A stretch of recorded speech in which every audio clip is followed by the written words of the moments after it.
I'm glad to have you here. Follow my story until the end and comment the city you're watching from. I never thought I'd stand here again, my trembling fingers touching the rusted padlock on the gate that had haunted my dreams for 30 years. The Montana wind whispered through the tall prairie grass, carrying memories I'd spent decades trying to bury. Just take pictures for the real estate listing, sign the papers next week, and it's over, Marcus had said, his voice carrying that familiar tone, the one that treated me like fragile crystal, ready to shatter. The same tone everyone used since Edward died 6 months ago. When Lucas, my firstborn, my golden boy, I couldn't even complete the thought, even after all these years. The mining company's offer is more than fair, Mom. $20 million. Think of what we could do with that, Sarah had insisted yesterday, her lawyer husband Nathan nodding beside her. Dad would want this for us. But would he? In our 30 years of marriage after we left this place, Edward mentioned the ranch so rarely that sometimes I wondered if he'd erased it from his memory as thoroughly as I'd tried to. Except for those trips 3 times a year. Fishing trips, medical conferences, reunions with old friends, different excuses, always the same strange quietness when he returned. I pushed against the gate, expecting resistance from 3 decades of abandonment, but it swung open with surprising ease. The dirt road ahead wasn't overgrown as it should have been. It was maintained with fresh tire tracks. "Hello?" I called out, my voice sounding small against the Montana sky. As I walked the half-mile toward where our house had stood, I noticed other discrepancies. The fences were repaired. A new windmill turned on the hill. In the distance, buildings, new ones, not just our old farmhouse. As I crested the final hill, I stopped dead. Below me spread not the abandoned ranch I expected, but a thriving community. The original farmhouse stood freshly painted. Beside it, a dozen small cabins formed a semicircle. A large barn gleamed red in the afternoon sun. A greenhouse caught the light. And people, there were people everywhere. A woman with salt and pepper hair tied in a ponytail looked up, shielded her eyes against the sun, and spoke to a teenager beside her who ran toward the main house. Who was this woman on my land? Had Edward sold the property without telling me? "Mrs. Lee?" the woman called as she approached. "Helen Lee?" "Yes," I managed. "Who are you? What is this place?" "My name is Olivia Santos. Everyone calls me Liv. I've been waiting for you to come." "Waiting? This ranch has been abandoned for 30 years." A sad smile touched her lips. "No, Mrs. Lee, this ranch has never been abandoned, not for a single day since you left." My knees weakened.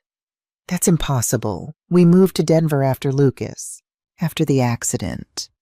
"Edward never—" "Your husband came back the very next month," she said gently. "And every month after that for 30 years until his heart gave out." The world tilted sideways. Edward had been coming here monthly? All those fishing trips, conferences, weekends with old college friends. "You're lying," I whispered, though something deep inside recognized the truth. "I wish I were, for your sake. Would you like to come inside? There's someone who's been especially looking forward to meeting you."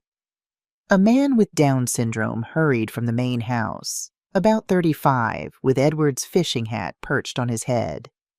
"Lucas's mommy!" he called out, waving enthusiastically. The name hit me like a physical blow. Lucas. No one had called my son that but Edward. Everyone else used his full name. "Honey, remember what we talked about?" Olivia said gently. "This is Mrs. Lee." "Mrs. Lee," he repeated, approaching with his hand extended. "I'm Jackson. I help with the horses and the garden." Mr. Edward was my best friend. "Nice to meet you, Jackson." "Would you like to see Lucas's special place?" he asked innocently. "I put fresh flowers there every Tuesday. Mr. Edward said flowers make Lucas happy in heaven. I couldn't breathe. Lucas's special place? Edward built a memorial, Olivia said softly. By the lake, where my 10-year-old son had slipped beneath the surface while I prepared his birthday lunch, the place that had destroyed me. I can't, I whispered, backing away, but Jackson took my hand. Don't be scared, Mrs. Lee. The lake is friendly now. It teaches children to swim so they don't go to heaven too early like Lucas did. Before I could process his words, I heard an engine. A black SUV approached. Marcus had followed me. Mom, he called, climbing out. What's going on here? Who are these people? Your father's legacy, Olivia said simply. And you must be Marcus. He spoke of you often. This place was supposed to be abandoned. Who gave you permission to be here? Jackson stepped behind me, nervous. Your father did, Olivia replied firmly. For the past 30 years. That's impossible, Marcus snapped. My father never mentioned any of this. Because he promised your mother he wouldn't, Olivia replied calmly. He kept 2 promises, to never leave those in need, and to never hurt Helen with memories of this place. I found my voice. You said you've been waiting for me. How did you know I'd come? Edward knew you would. Eventually, after he was gone. She reached into her pocket and pulled out a key ring. He left instructions. There are things he wanted you to see. Marcus stepped forward. This property is being sold. These people need to be evicted immediately. Marcus, please, I said. Let's at least understand what's happening here. What's happening is trespassing, Mom. Jackson spoke up. Mr. Edwards said we could stay forever. He promised. My father has been dead for 6 months, Marcus countered, and he didn't own this place alone. Yes, Olivia said, which is why we've been waiting. Edward knew this day would come. A young woman approached, carrying a toddler, military posture, weary eyes. Everything okay, Liv? Fine, Jasmine. This is Mrs. Lee and her son. They're just visiting. You live here? I asked her directly. She nodded. 2 years now, since Rick, my husband, Afghanistan. The VA wasn't... Her words trailed off. Mom, we should discuss this privately, Marcus said tersely. Mrs. Lee, perhaps you'd like to see the house? Olivia suggested. I'll come with you, Marcus insisted. Actually, I'd like a few minutes alone with Olivia. His eyebrows shot up. Mom, we don't know who these people are. They're people Edward knew. That's enough for now. As Marcus retreated to his car, I followed Olivia toward the house, Jackson trailing behind us. Each step up the familiar porch sent memories washing over me. The layout inside was the same, but the furnishings were different. The living room held desks with computers. A whiteboard displayed duty rosters and schedules. This is our office now, Olivia explained. We had to repurpose some spaces as we grew. How many people live here? I managed to ask. Currently 47. 18 veterans, 8 women from domestic situations with 11 children between them, Jackson and his mother, and a family of 6 from Afghanistan. 47, I echoed. And Edward knew them all? He knew everyone who ever stayed here. The kitchen table held children's drawings. One caught my eye. Stick figures around a blue circle. The words Lucas's Water in a child's handwriting. What is Lucas's Water? I asked, my throat tightening. The swim-in place, Jackson said, where children learn not to drown. I put flowers there every Tuesday because that's when Lucas went to heaven. The room swayed. Olivia quickly pulled out a chair. I'm sorry, Mrs. Lee. We should have waited. Show me everything, I interrupted. Olivia led me upstairs to what had been our bedroom, now her quarters. She removed a wooden box from a bookshelf. Edward left this for you. He made me promise to give it to you first. The box was hand-carved with Helen inlaid in mother of pearl. Inside lay an envelope with my name and hundreds of sealed letters beneath it, each dated meticulously. The envelope contained a single page in Edward's distinctive handwriting. My dearest Helen, if you're reading this, I've left this world, and you found your way back to the ranch. I've played this moment in my mind thousands of times, wondering which would come first, my courage to tell you the truth or my death. It seems death won that race. I've kept secrets from you. Not affairs or hidden vices, but a different life, one I built alongside our life in Denver. A life where Lucas's memory serves as foundation rather than wound. I couldn't sell this land after we lost him. Couldn't bear the thought of strangers living where his laughter had filled every room. But neither could I leave it to decay. So I came back, first to grieve alone, then to rebuild, then to repurpose. What started with one homeless veteran seeking shelter in our barn has become something I never imagined. A community. I've written you a letter every month for 30 years explaining everything. I never sent them because I feared reopening your wounds. Perhaps that was cowardice disguised as protection.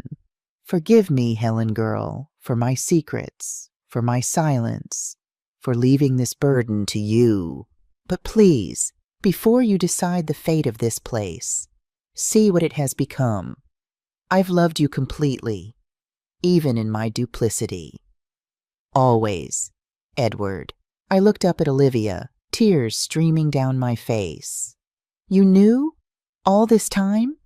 For 15 years, she said softly. Since Edward found me sleeping in a church after I left the convent. He brought me here, showed me what he'd built, and asked me to help run it. While I knew nothing, I whispered, because he loved you too much to make you remember. Are you ready to see what Lucas's death helped create? She asked gently. Through my tears, I nodded. It was time to face the lake. The path hadn't changed, still a gentle slope through cottonwood trees. But there were new additions, benches, flower gardens, and safety signs with bright yellow lettering. Edward installed those after the first families with children came, Olivia explained. No child is ever allowed at the lake without an adult, not after Lucas. I stopped.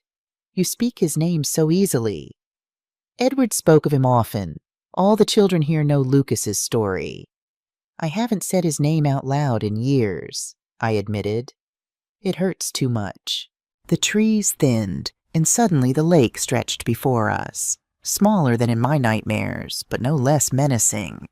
But my eyes were drawn to what hadn't been there before, a wooden deck extending over the water with railings, a roped-off swimming area, and at the water's edge, a stone memorial where Jackson was arranging wildflowers. I approached slowly, my heartbeat thundering. The memorial was simple but beautiful, a granite stone with a bronze plaque. Lucas Edward Lee, 1975 to 1985. For every life saved here, his spirit soars higher. Below was a second smaller plaque. 47 children have learned to swim safely here. Not one has been lost. My knees gave way, and I sank onto a garden bench, tears blurring my vision. 47 children? I whispered. Olivia nodded. Edward started teaching swimming lessons 15 years ago. Every child who lives here must learn. He hired certified instructors, built the safe swimming area, installed rescue equipment. She hesitated before adding, Your grandson was one of them. My head snapped up. What? Sarah's boy Ethan. When he was 7, he came close to drowning at a friend's pool party. Sarah mentioned it during a Sunday dinner. Edward paid for Ethan's lessons anonymously. He drove 3 hours every Saturday for 6 weeks to secretly watch from his car. I shook my head in disbelief. Sarah never knew. Jackson approached, beaming with pride at his flower arrangement. Pretty for Lucas, yes? Yellow was his favorite, Mr. Edward told me. Yellow had indeed been Lucas's favorite color. His bedroom had been painted sunflower yellow. It's beautiful, Jackson, I managed. I stared at the lake, the place I'd demonized for 3 decades, the place where I'd lost everything. Except I hadn't lost everything. I'd lost Lucas, but I'd still had Edward, Marcus, Sarah, and Tyler. Meanwhile, Edward had been transforming our tragedy into something miraculous. While I'd been drowning in grief, he'd been teaching children to swim. Why didn't he tell me? I asked. The first year, he came to grieve alone, found a homeless veteran sleeping in your barn, a man named Calvin Winters. Then another veteran came, and another. She sat beside me. 5 years in, there were 12 people living here. Edward wanted to tell you then. He drove all the way to Denver with photos, plans to show you how he was healing by helping others. What happened? He saw you laughing with friends outside a restaurant. Said it was the first time he'd seen you truly happy since Lucas died. Couldn't bear to reopen the wound. Drove back here and built the first cabin instead. Each time Edward convinced himself you were ready, something would happen. A panic attack when someone mentioned Montana. Your refusal to let Lucas's photographs be displayed. Your nightmares that still came every year on his birthday. 10 years ago, when the ranch was thriving with over 30 residents, Edward finally wrote you a long letter explaining everything. He drove to Denver, determined to deliver it personally. What stopped him? He found you in Lucas's room, the room you kept exactly as it was when he died. You were holding his teddy bear, crying. It was the anniversary. I remembered that day clearly. I thought I was alone, that Edward was at a medical conference in Chicago. After that, Olivia said, he created the trust, made legal arrangements for the ranch to continue without him, decided that his 2 worlds would remain separate until he died, I finished. She nodded. He loved you too much to break your heart twice. A little girl with copper-red hair called from up the path. Miss Olivia, Mom says dinner needs checking. Be right there, Amy. Olivia turned to me. Edward's last project. Amy's father was a Marine, died in Iraq. Her mother couldn't afford housing. They came here 6 months before Edward passed. As if summoned, a dozen more people appeared, heading toward the lake for what was clearly a regular ritual. Olivia stood. It's swimming lesson time, every day at 4. Would you like to watch? I stared at the lake, at Lucas's memorial, at the children approaching with towels and smiles. I'll stay. I need to see. The swimming lesson was both beautiful and excruciating to watch. A certified instructor, a former Olympic hopeful named Carlos who'd lost a leg in Afghanistan, led 8 children through their paces in the roped-off area. We teach the Franklin method, Olivia said as we watched. Edward researched every swimming program before choosing it. Lowest drowning statistics of any technique. I noticed the safety systems. An instructor in the water, a spotter on deck with a life ring, another adult in a kayak. No child was more than an arm's length from an instructor. Lucas had died because there'd been no system, just a boy who'd slipped away while parents prepared his birthday surprise. One moment of inattention that shattered 3 lives. When the lesson ended, Amy paused before us. Did you see me, Miss Olivia? I can float on my back now. That's wonderful, honey, Olivia replied with pride. Amy turned to me. Are you a new grandma here? My grandma's in heaven with my dad. Her mother hurried over. Amy, don't bother Mrs. Lee. I'm Rebecca, Amy's mom. It's all right, I assured her. And yes, Amy, I suppose I am new here. The child beamed. Will you watch me swim tomorrow, too? Something twisted in my heart. Pain, yes, but something else, too. I'd like that, I heard myself say. Olivia showed me the rest of the ranch. Cabins housing families, the greenhouse providing year-round vegetables, workshops for skills training. Edward sold the north parcel last year, she said, the part with mineral rights. Use the money to expand our sustainability projects. I stopped walking. He sold part of the ranch? For how much? Olivia hesitated. $3 million. What did he tell me about this money? He didn't deposit it in your joint accounts. He created the Lee Ranch Trust and funded it with the proceeds. $3 million. Hidden from me, from our children. Spent on strangers while Marcus struggled to pay for his son's college tuition. While Sarah worried about medical bills. While Tyler battled his demons. Show me the documentation, I said, my voice harder than intended. Everything. Olivia led me to Edward's study off the main hallway. His medical reference books lined the shelves alongside Louis L'Amour novels, his guilty pleasure. On the wall hung Lucas's first-grade photo. He kept this here? He kept all the family photos here, said it was his heart room. She unlocked the bottom drawer of his desk. These are the trust documents, property records, and financial statements. And these are his diaries. 30 years' worth. I opened the first journal, dated 1 month after we'd moved to Denver. Came back to the ranch today. Couldn't sell it. Couldn't bear strangers living where Lucas's laughter once echoed. Helen doesn't know. First secret I've ever kept from her. But how do I tell her I need this place she cannot bear to remember?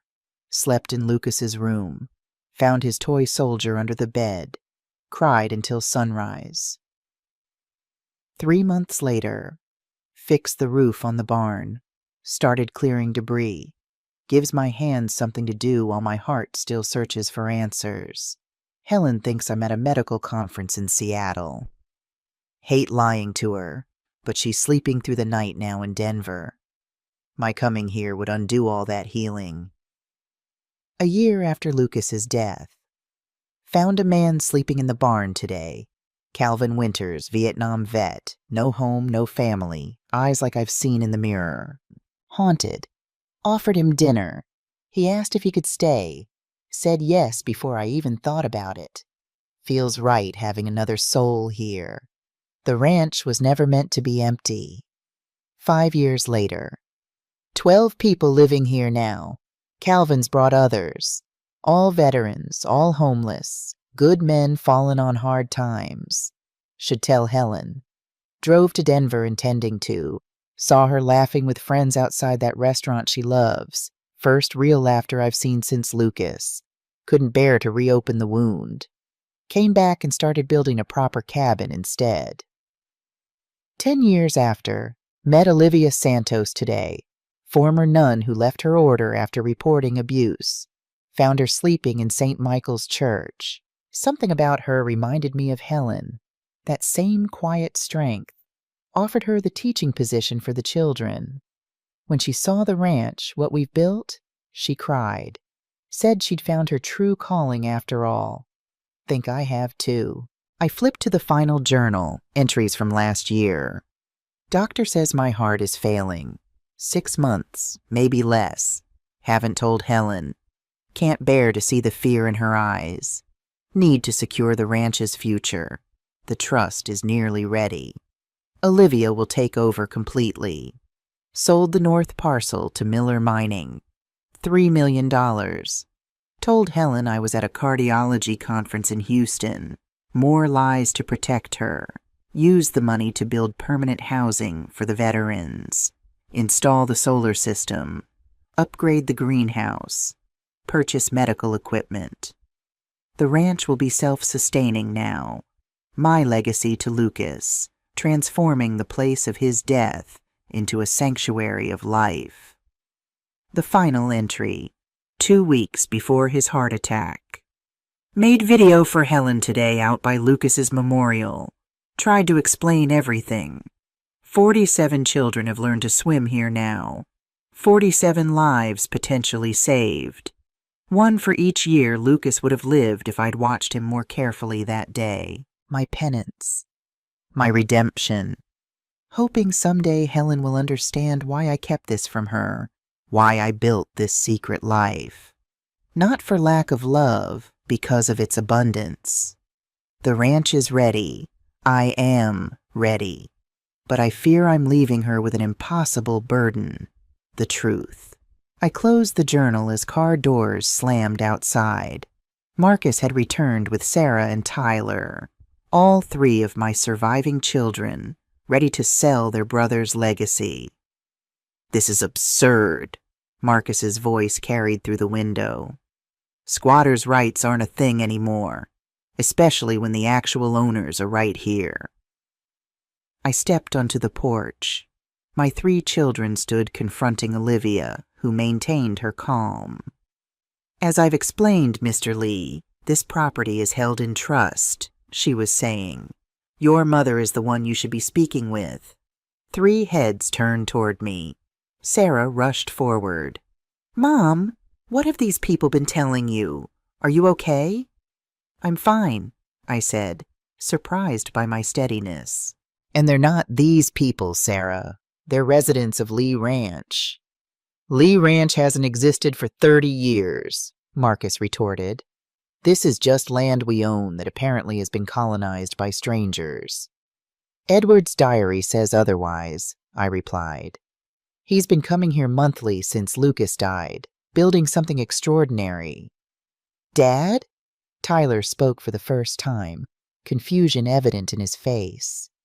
Not running it, Olivia interjected quietly. Creating it, funding it, loving it, and lying about it, Marcus snapped. He lied to all of us for decades. He did, I acknowledged. To protect me, to preserve Lucas's memory. Lucas has been gone 30 years, Sarah said, her voice softening. We all loved him, Mom, but this is madness. Dad hiding millions of dollars to fund some personal charity project. $3 million to be exact, I said, from the sale of the north parcel last year. Marcus's face darkened. $3 million? I asked Dad for help with Ethan's college tuition last spring. He said things were tight. And my medical bills after Nathan's layoff, Sarah added. He suggested payment plans. Tyler, still silent, watched the activity around the ranch. Jackson waved excitedly when he spotted us. I want to see everything, I declared. Before we discuss the future of this place, I need to understand what Edward built. Mom, the mining company representative is meeting us here tomorrow, Marcus protested. $25 million. That's over $6 million each for us. One day, Marcus. I'm asking for 1 day to learn the truth about your father's life. Marcus sighed in defeat. Fine. 1 day. Then we talk terms. Sarah looked less convinced. I'm calling Nathan. He should review these supposed trust documents. Tyler, will you stay? I asked. My youngest nodded, still watching Jackson, who was hurrying toward us with a framed photograph. Mrs. Lee, I found Lucas's picture. He thrust it towards me. Lucas on his 7th birthday, gap-toothed smile beaming as he proudly displayed his new fishing rod. Where did you get this? I whispered. Mr. Edwards' special room. He showed me all the pictures. Said I needed to know Lucas because we would have been friends. Jackson's innocent expression clouded. These people are mad. Are they making you leave us? No one's leaving yet, Jackson, I assured him. We're just talking. Good, because you need to see the horses and the school and Calvin's wood shop. And Eleanor makes the best apple pie on Thursdays. Tyler stepped forward, extending his hand to Jackson. I'd like to see the horses. I'm Tyler, Mrs. Lee's son. Jackson's face lit up. Lucas's brother. Mr. Edwards said you were good with horses when you were little. A shadow crossed Tyler's face. Did he? He said softly. Said you could whisper to them, make the scared ones calm.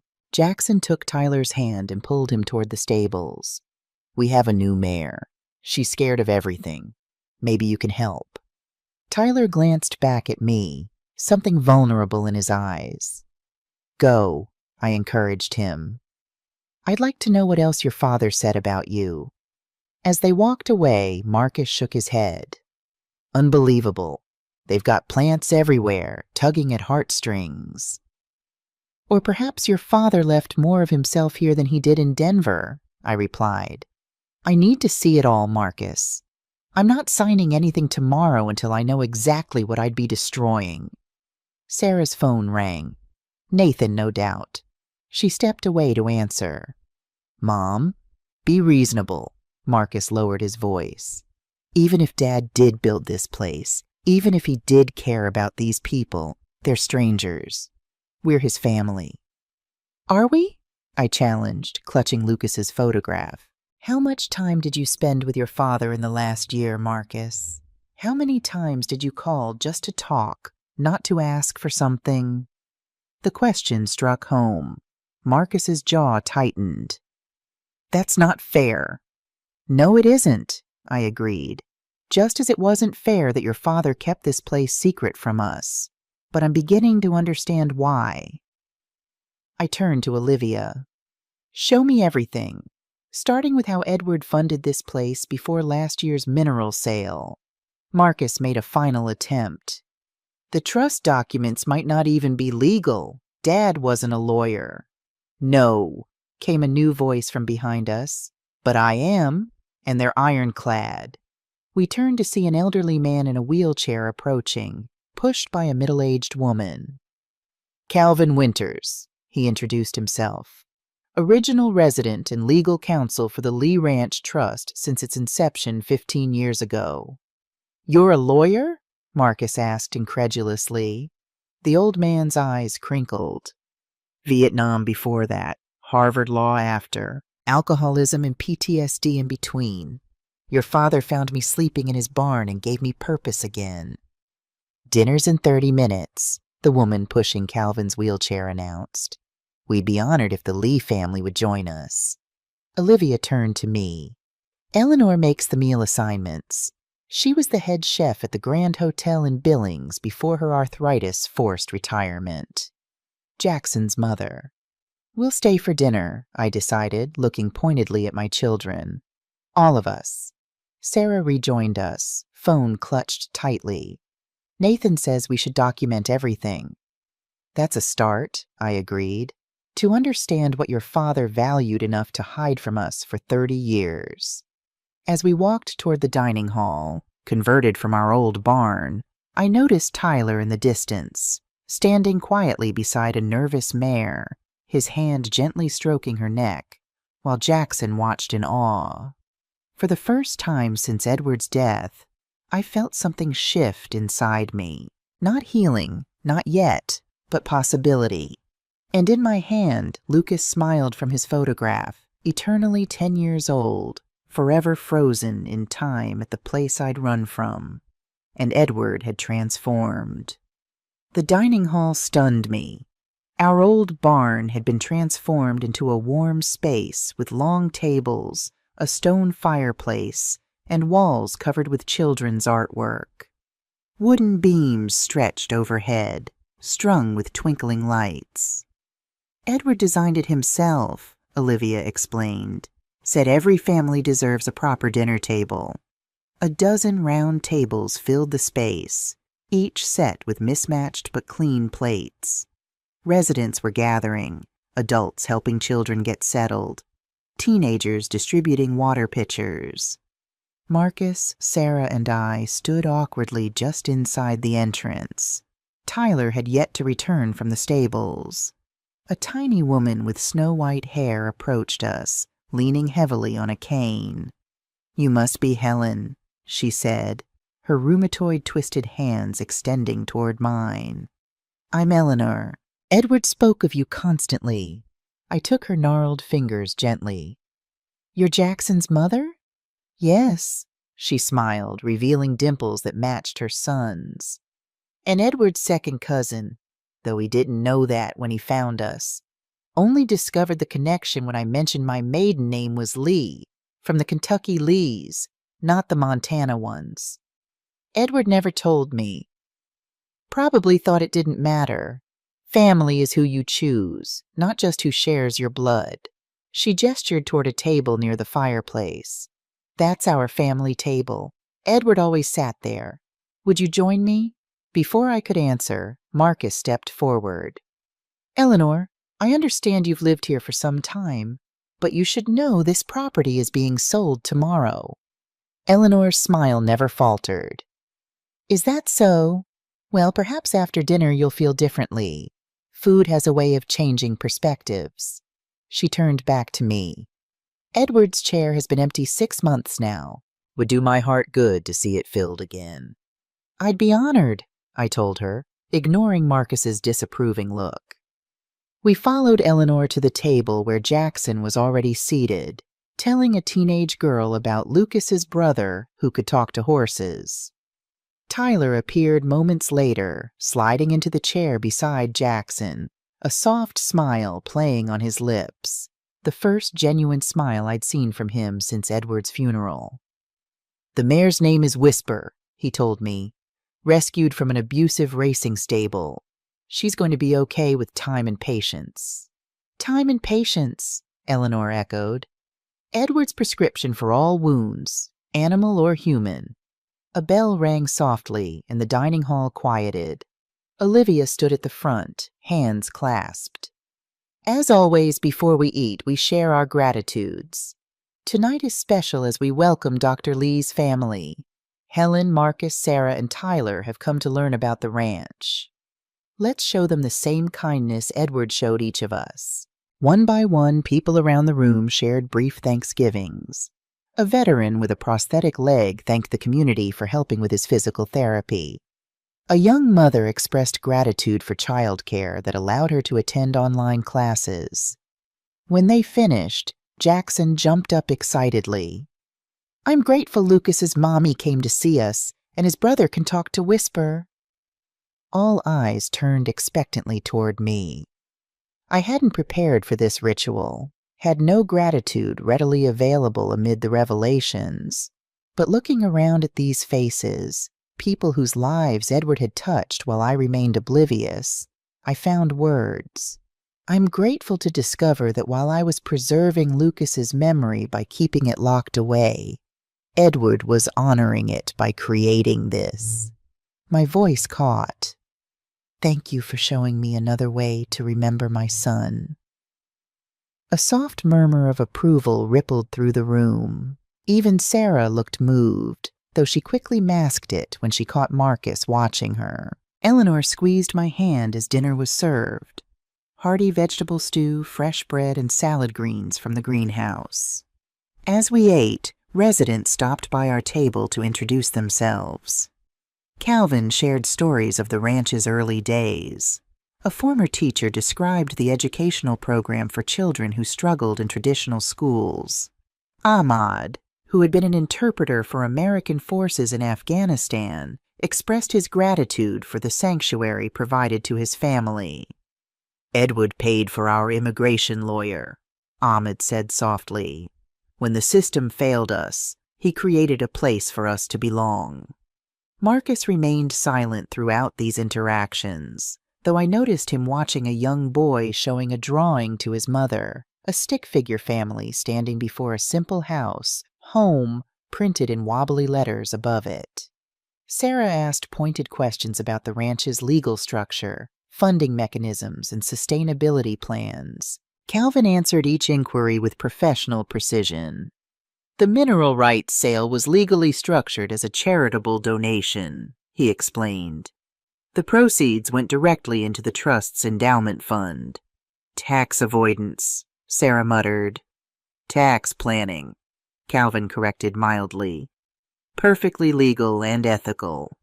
Tyler barely spoke, content to listen to Jackson's excited chatter about horses, swimming, and art therapy classes. I watched my youngest son carefully. Of my 3 children, Tyler had struggled most after Lucas's death. Now, watching him with Jackson, I glimpsed the healing that had eluded him. As dessert, Eleanor's apple pie, was served, Amy approached our table with a handmade card. "I made this for you," she said shyly, placing it before me. "Miss Olivia said you're sad because Dr. Edward went to heaven." The card featured a childish drawing of a sun over a lake. Inside, "When we are sad, Dr. Edward said to look for helpers. We can be your helpers now."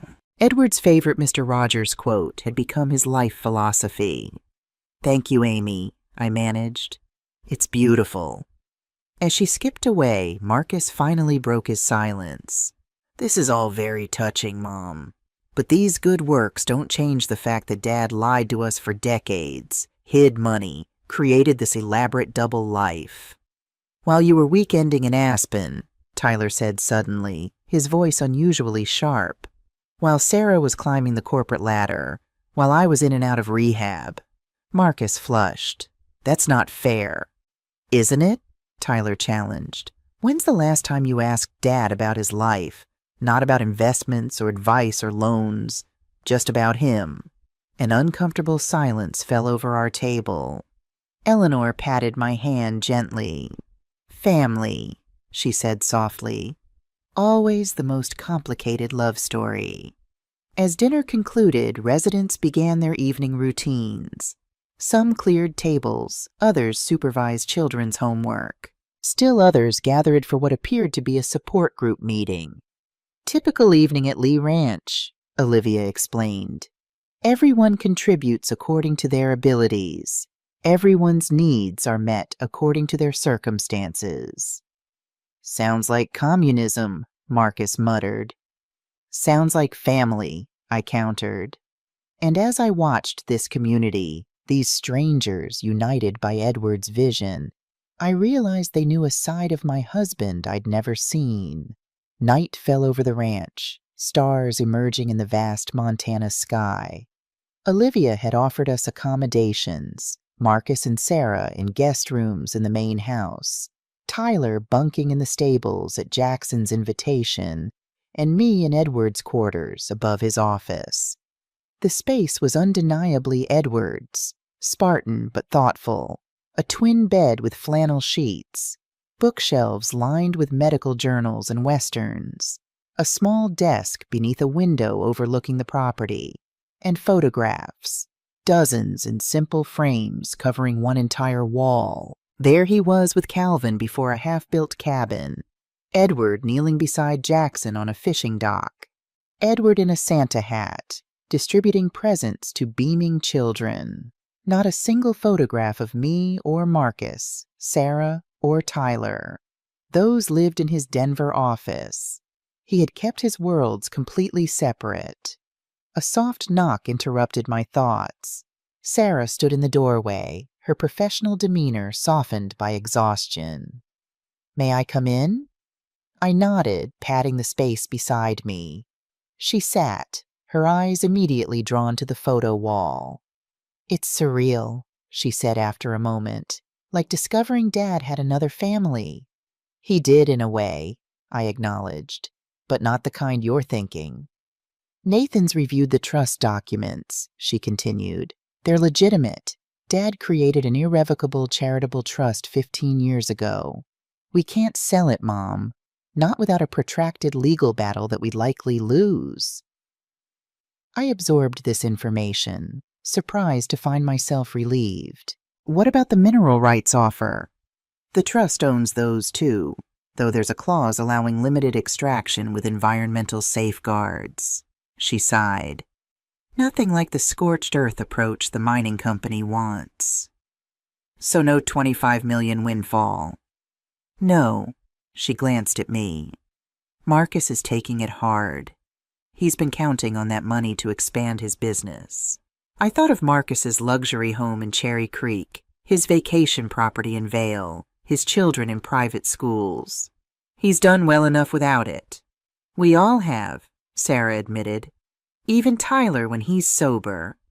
We sat in companionable silence, studying the evidence of Edward's parallel life.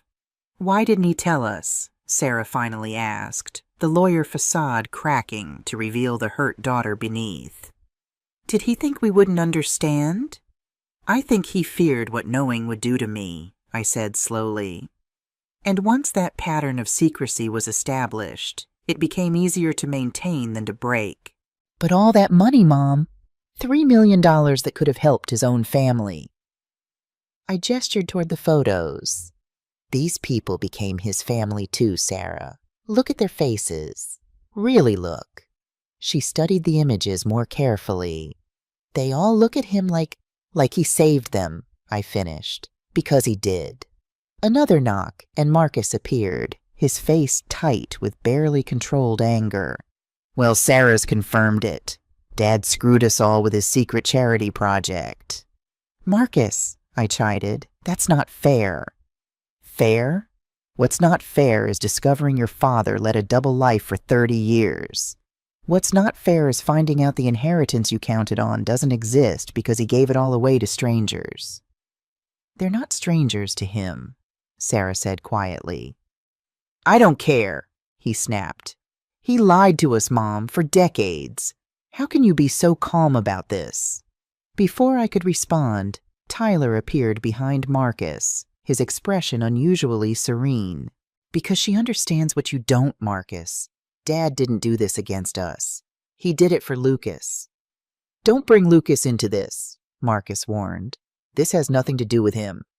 It has everything to do with him, Tyler insisted. This whole place exists because of what happened to Lucas. It's Dad's way of making something good come from something terrible. He stepped into the room. Olivia showed me the video, Mom. The one Dad made at the memorial.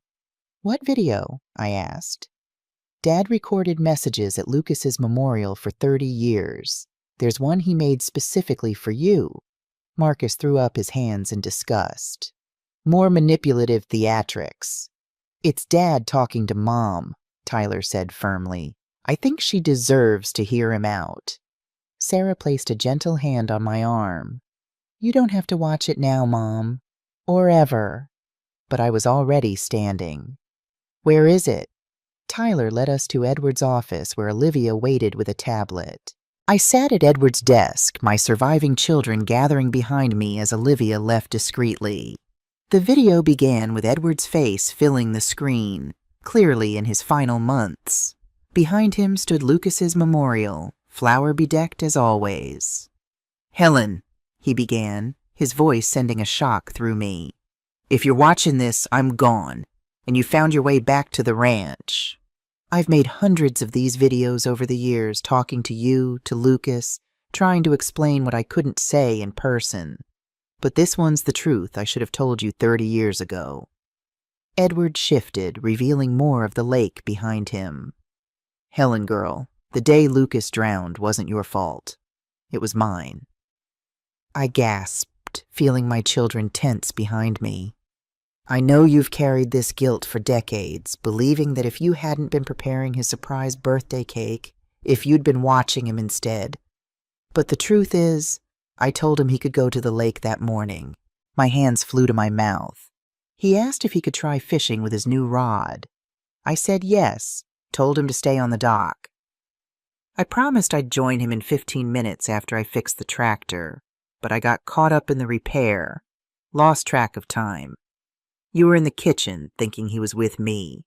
I was in the barn, thinking he was still waiting for me. Edward wiped a tear. By the time either of us realized he'd gone to the water alone, I felt Sarah's hand on my shoulder, squeezing tightly. I couldn't tell you then. You were so broken, Helen, and I was a coward. Watching you blame yourself was easier than admitting I'd given permission. As the years passed, it became impossible to confess. How do you tell someone you've let them carry undeserved guilt for decades? Edward took a deep breath. So instead I tried to atone, to make Lucas's death mean something. Every child taught to swim safely, every veteran given purpose, every family sheltered. They're all part of our son's legacy. The boy who loved everyone, who never met a stranger, who wanted to save every stray animal we found. He lives on in this place, in ways I couldn't explain without revealing my own culpability. Behind me, Marcus made a soft, wounded sound.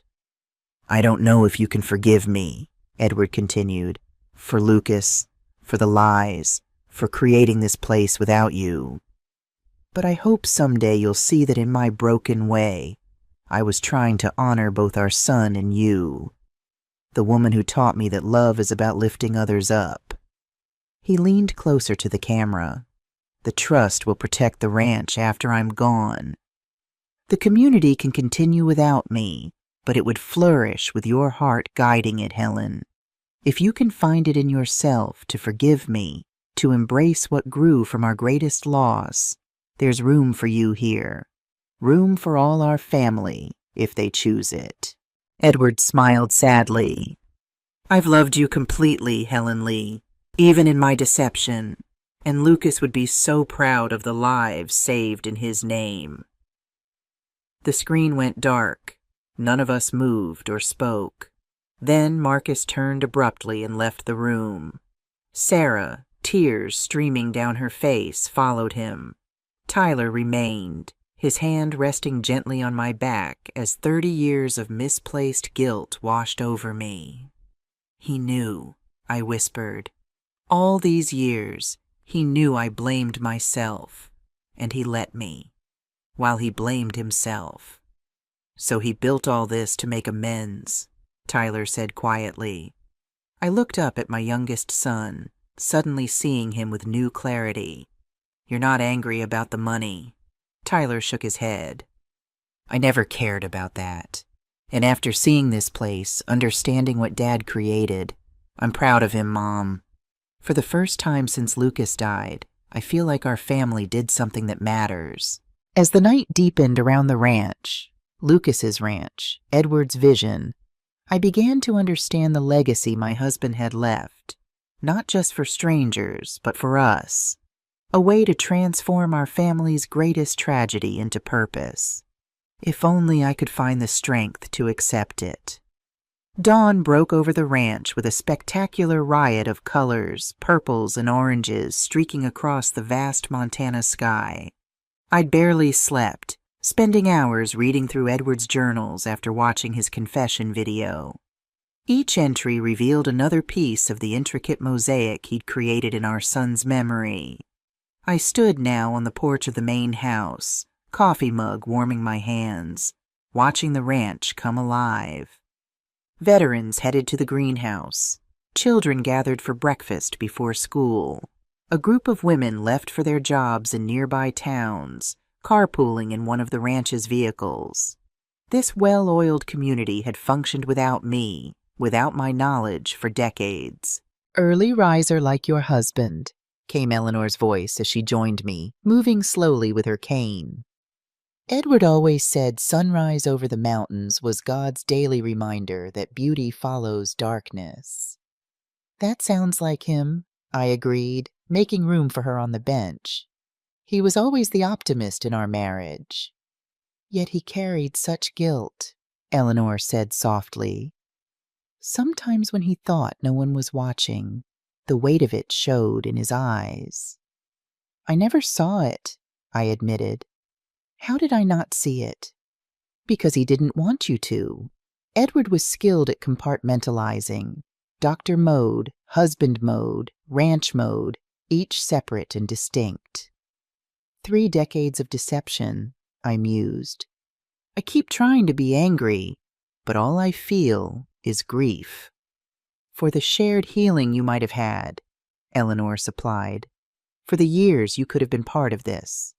A small figure bounded across the yard, Jackson heading for the stables where Tyler had spent the night. My youngest son emerged, hair tousled from sleep, smiling at Jackson's enthusiasm. "Your son belongs here," Eleanor said, following my gaze. I've never seen Jackson connect with someone so quickly, not since Edward. I thought of Tyler's struggles over the years, the rehab stints, the depression, the difficulty maintaining relationships. Tyler has always been searching for something, purpose. "Maybe we have that in abundance here," Eleanor replied. "What we lack are enough hands to share the load." Before I could respond, Marcus's BMW pulled into the yard. He'd left last night after the video, driving to a hotel in the nearest town. Now he returned, his expression unreadable as he approached the porch. "Morning," he said stiffly. "Sarah's on her way. We need to talk, Mom." Eleanor took the hint, rising slowly. "I'll leave you to your family business. But Helen, when you're ready, Olivia has something for you in Edward's office." After she left, Marcus sat beside me, exhaling heavily. "I didn't sleep last night." "Neither did I admitted. I kept thinking about Dad's video, about Lucas, about all of this." He gestured vaguely toward the bustling ranch. "I was 12 when Lucas died. Old enough to understand, but too young to process it properly. I remember deciding someone had to be the strong one for you and Dad." "You were," I said softly. "So responsible, so adult-like overnight." "I resented it," he confessed. "Resented losing both Lucas and my childhood in one day. Resented Dad for falling apart when I needed him most." I'd never heard Marcus speak this way. My eldest had always been the practical one, the unemotional one, the successful one who never looked back. And then last night, watching Dad confess, seeing his guilt, his pain, it was like meeting a stranger. The father I knew would never have kept such secrets. "None of us knew him completely," I said. "Not even me." Marcus's jaw tightened. "The money still bothers me, Mom. $3 million given to strangers while his own family struggled. Sarah's medical debt after Nathan's layoff. Tyler's rehab costs. My business expansion loans." "We weren't struggling, Marcus," I corrected gently. "We were comfortable, privileged even. These people had nothing. They're not our responsibility." They were to Edward. And maybe that's what family really means, extending responsibility beyond blood.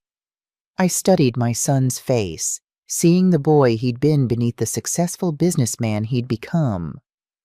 "Your father built something remarkable here, Marcus.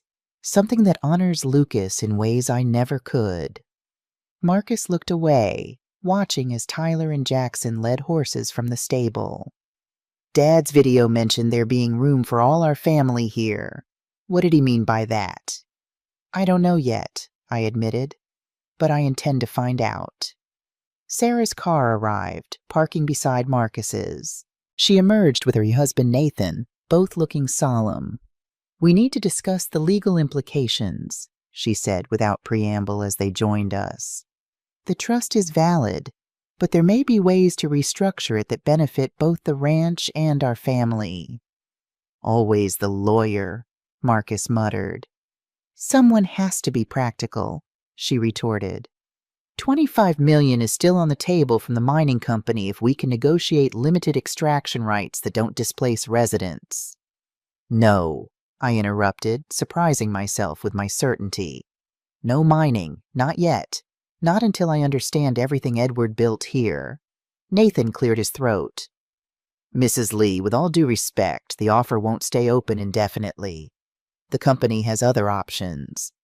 "Then let them pursue those options," I said firmly. This land was Lucas's playground, Edward's sanctuary, and now home to dozens who have nowhere else.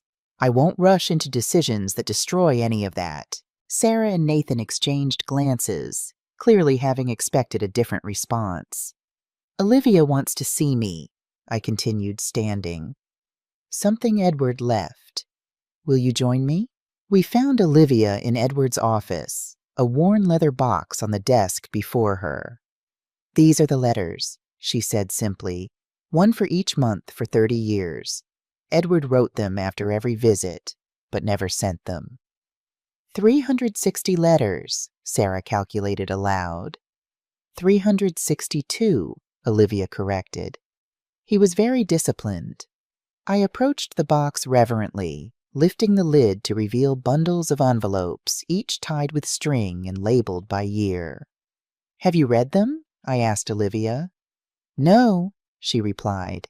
They were for you alone. Edward was very clear about that. I selected the earliest bundle from the year after Lucas died. The first envelope was addressed in Edward's familiar handwriting. For Helen, when you're ready to know. With trembling fingers, I opened it and began to read aloud. My dearest Helen, I've just spent my first weekend back at the ranch since we left. I told you I was at a medical conference in Portland. Forgive the deception. I couldn't sell this place, Helen. Not where Lucas's spirit still feels so present. The lake haunts me as it does you, but somehow being here, facing it directly, brings a strange peace that eludes me in Denver. Today I repaired the dock where he used to fish. Tomorrow I'll clear the path to the meadow where he flew his kite. Small acts of remembrance that feel like prayer. A local veteran, Calvin Winters, has been sleeping in our barn. Instead of calling the sheriff, I've invited him to stay, to help with repairs. He has the same hollow look we do, Helen. The look of someone who has lost something irreplaceable. Perhaps that's why I let him stay, because he understands that some wounds never fully heal. They just become part of who you are. I want to tell you about this place, about how it feels both haunted and healing. But when I called home tonight and heard the lightness in your voice as you described your new teaching position, I couldn't bear to reopen wounds that are finally beginning to scab over. So I carry this secret for now, this small solace that helps me breathe when grief threatens to suffocate me. Perhaps someday we can share it. Until then, know that in this place where we lost our son, I am keeping his memory alive in the only way I know how, by helping others who are lost themselves. All my love. Edward. I looked up, tears blurring my vision. Marcus stood rigid, his expression conflicted. Sarah wiped her eyes discreetly. Nathan studied the floor, an outsider witnessing our family's raw exposure. There are hundreds more, Olivia said softly, documenting everything. The first veterans cabin, the greenhouse installation, the swimming program, Jackson and Eleanor's arrival, the trust formation. Edward recorded it all for you. He wanted me to know, I realized. Just not until he thought I could bear it. Or until he was gone and couldn't witness your pain, Marcus suggested, his voice rougher than usual. Either way, Sarah said, he left us a roadmap to his heart, to the life he led without us. I replaced the letter in its envelope, overcome by the magnitude of what lay before me. Hundreds of confessions, explanations, invitations to understand the husband I thought I'd known completely. There's more, Olivia said hesitantly. Edward left instructions for all of you, if you chose to embrace the ranch. What kind of instructions? Sarah asked, lawyer mode engaging. Opportunities, Olivia clarified. Ways each of you could be involved in the ranch's future if you wanted to be. He never assumed you would, but he hoped. I thought of Edward's words in the video. There's room for all our family here if they choose it. Show us, I said. As Olivia retrieved another folder from Edward's desk, I caught Tyler watching from the doorway, Jackson beside him. My youngest son's expression held something I hadn't seen in years, hope. And in that moment, I began to understand what Edward had always known, that healing doesn't come from running away from tragedy, but from transforming it into purpose. The question was whether our fractured family could find unity in continuing what Edward had begun, or whether his dual life would ultimately drive us further apart. Olivia opened the folder and removed several documents, each bearing one of our names. Edward prepared these during his final months, when his heart condition was worsening. He never told anyone about his diagnosis, not even me, until the very end. Another secret. How many had my husband carried to protect those he loved? He called these his legacy proposals, Olivia continued, handing each of us our designated envelope. Mine was thicker than the others. its weight significant in my trembling hands. Marcus tore his open immediately, scanning the contents with narrowed eyes. Sarah, ever the methodical one, carefully slid a finger beneath the flap, preserving the envelope as potential evidence. Tyler accepted his with reverence, but made no move to open it, watching his siblings' reactions instead. I broke the seal on mine, finding several pages covered in Edward's precise handwriting. The first page began simply, "Dearest Helen, if you're reading this, you've discovered Lee Ranch and all it encompasses. You've learned of my 3-decade deception or dedication, depending on your perspective. The question now is, what happens next? I've established legal protections for this community through the trust, ensuring it can continue without us, but it would thrive with Lee family involvement, not out of obligation, but out of choice. The choice to transform our family's greatest tragedy into its most meaningful legacy. For you, my beloved wife, I propose the role you were always meant for, community historian and heartkeeper. Your gift as a history teacher, your ability to help others connect to the past while building toward the future, these talents are desperately needed here. The children need to understand where they came from, to see where they might go. The veterans need their stories preserved with dignity, and Lucas's memory needs to be woven throughout, not as a ghost that haunts, but as the foundation that supports. Should you accept, the trust provides a modest salary and living quarters. Our old home restored to comfort, but preserved in essence.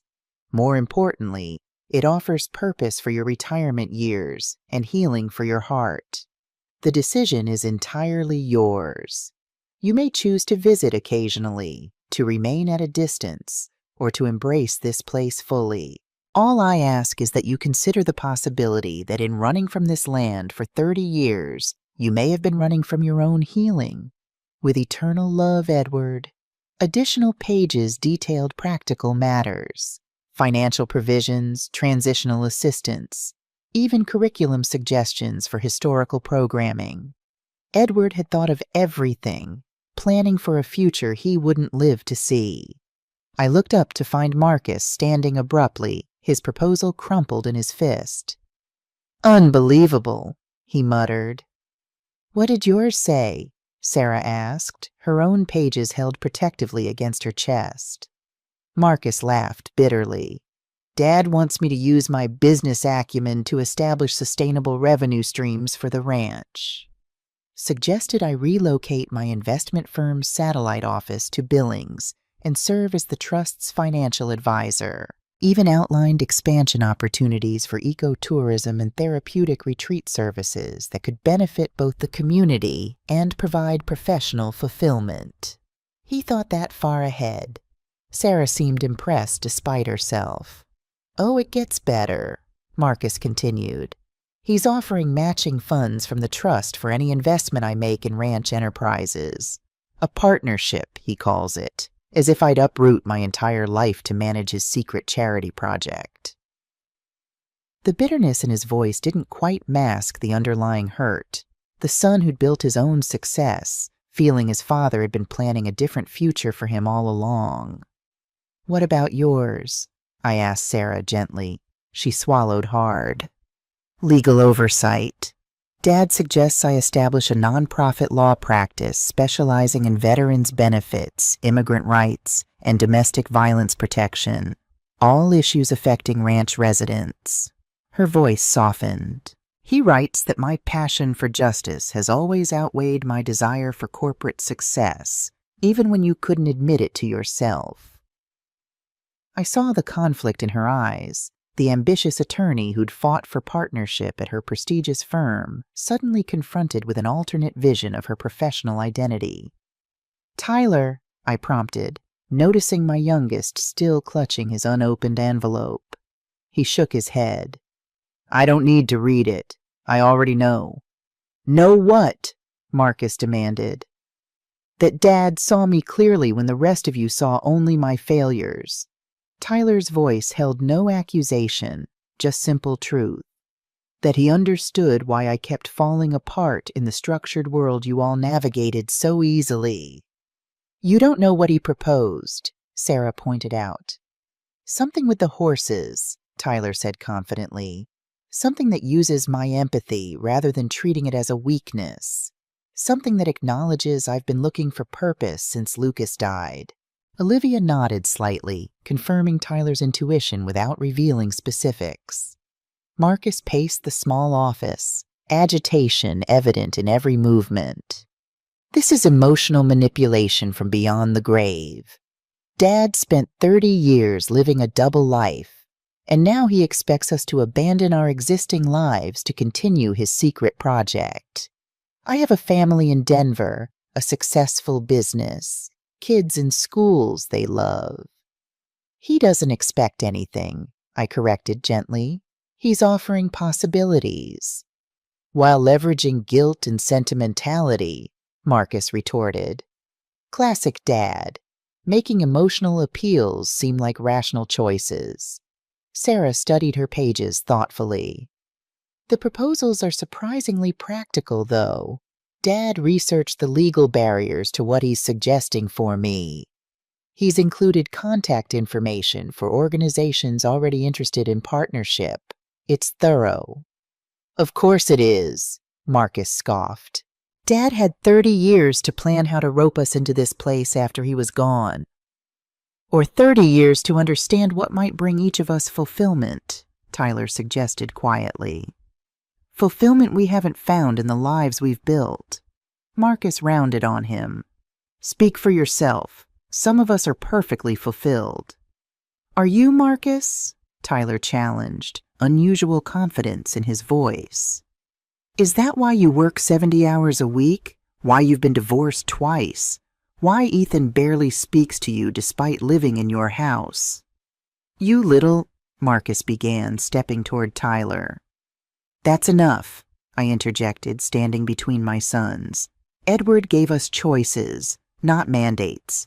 We each decide for ourselves. Including you, Mom? Sarah asked, her lawyer's perception homing in on my evasion. Have you decided?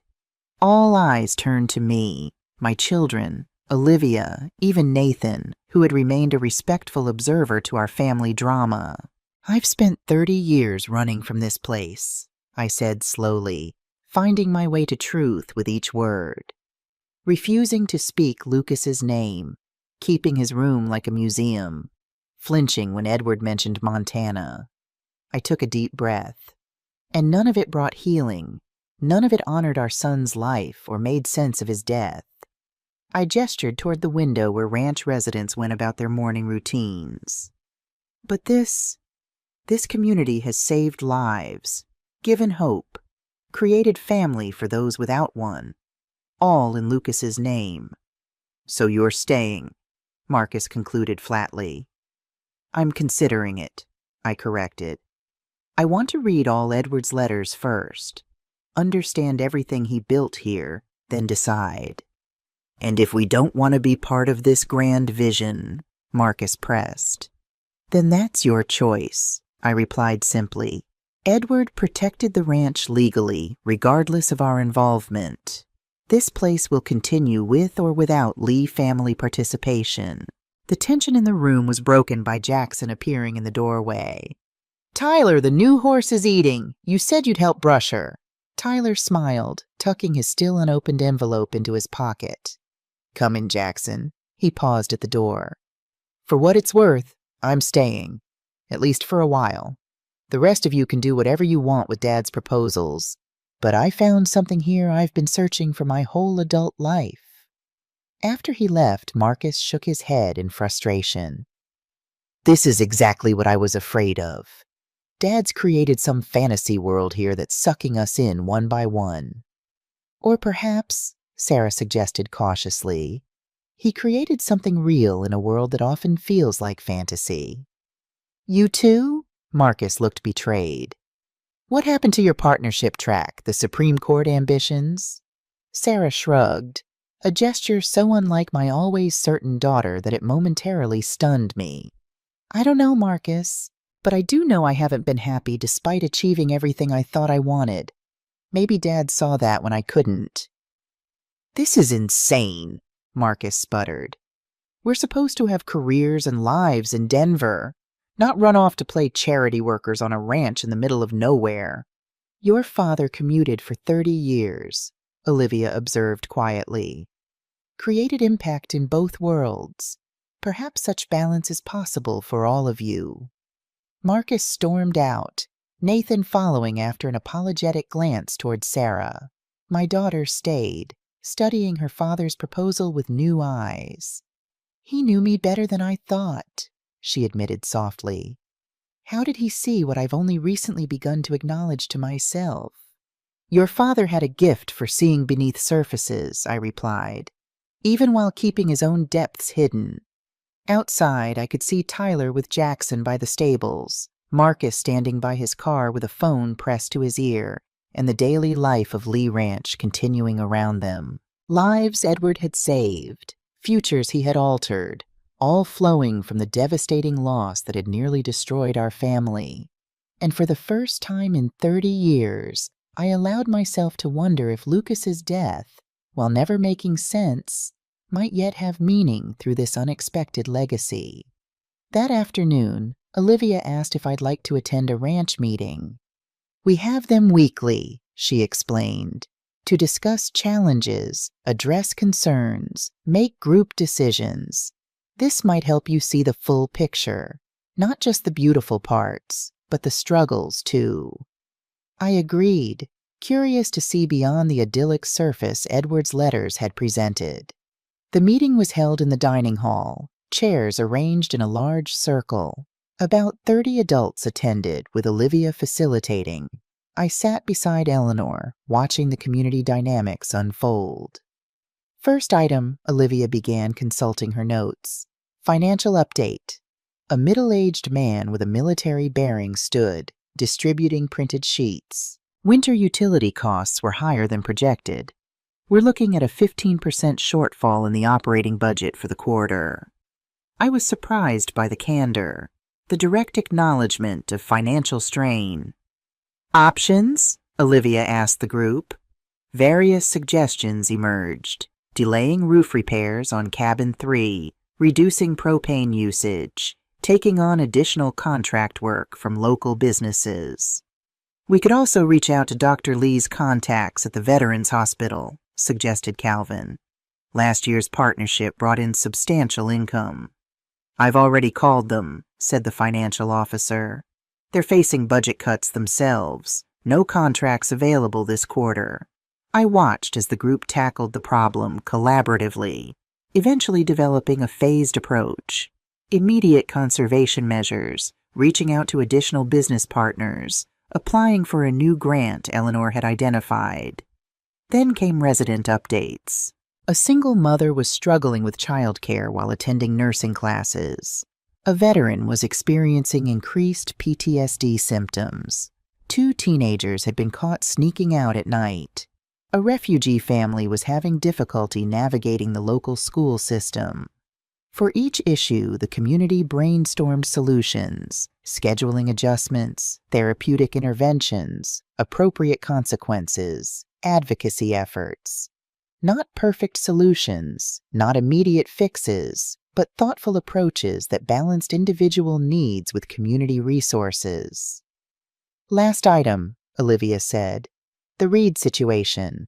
Tension immediately rippled through the group. Eleanor leaned over to whisper, former resident, left under difficult circumstances last year, now making allegations. A woman I hadn't met before rose. Daniel Reed has been posting on social media again, claiming Edward misused trust funds for personal gain. He's approaching local media with his story. Murmurs of anger and concern filled the room. What's he saying specifically? Asked Calvin. That Edward used the trust to finance his own lifestyle. That residents were essentially unpaid laborers. That the mineral rights sale was fraudulent. Those are serious allegations, I said, speaking for the first time. All eyes turned to me. Mrs. Lee, the woman acknowledged. I'm Claire, The ranch's communications coordinator.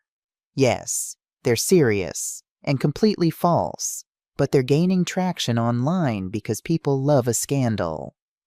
Who is this Reed person? I asked. Calvin answered.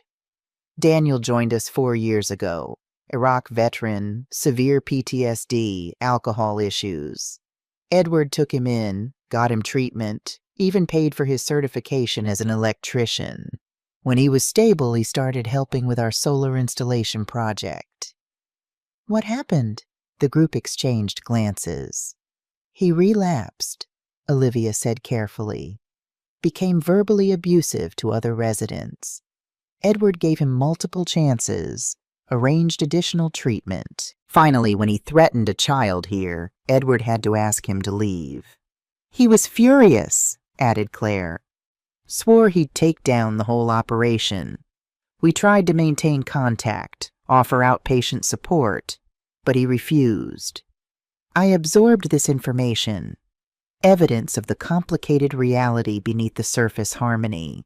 Not everyone stayed, not everyone healed. Edward had faced opposition, made difficult decisions, created enemies. What can we do? Asked a young veteran.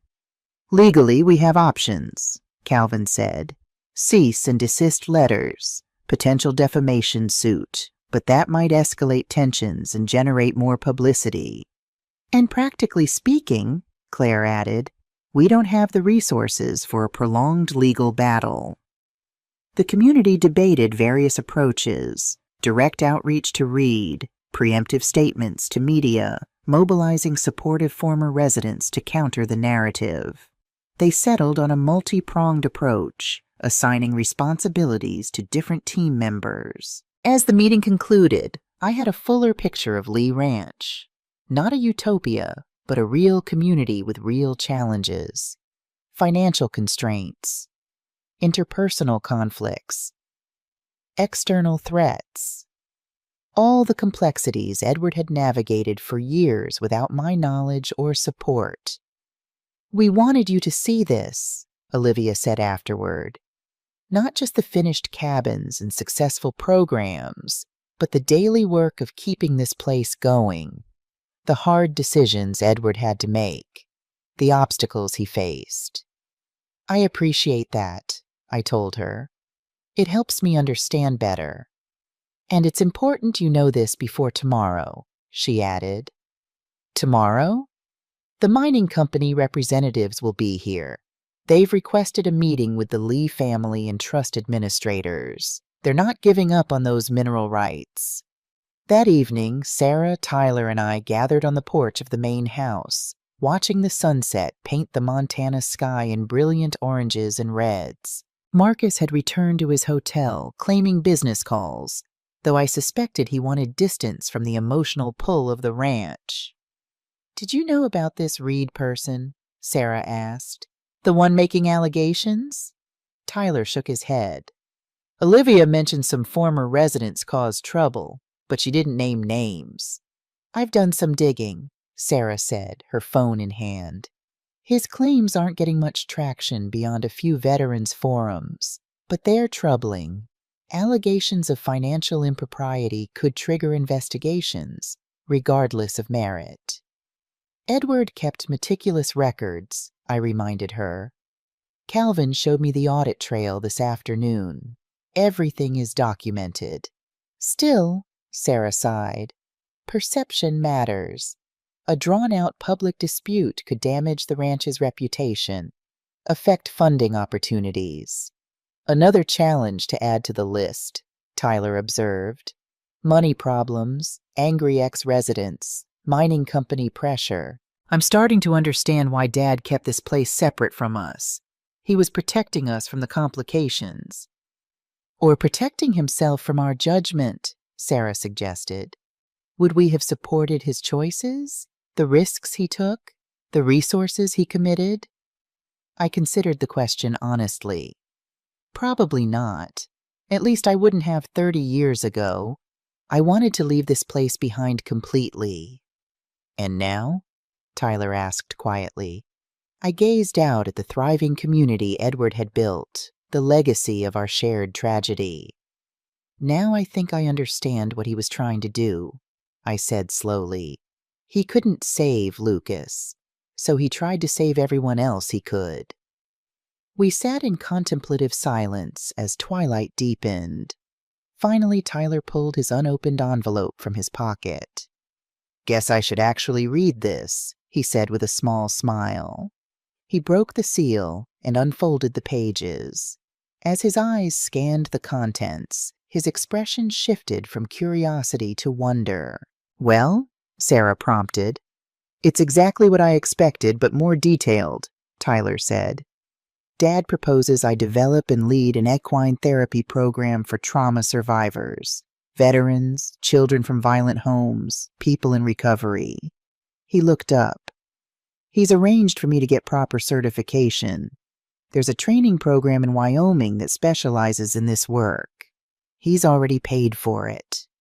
"He knew you'd accept," I realized. Tyler nodded. "He writes that he's watched me struggle to fit into conventional career paths while my true gifts remained untapped.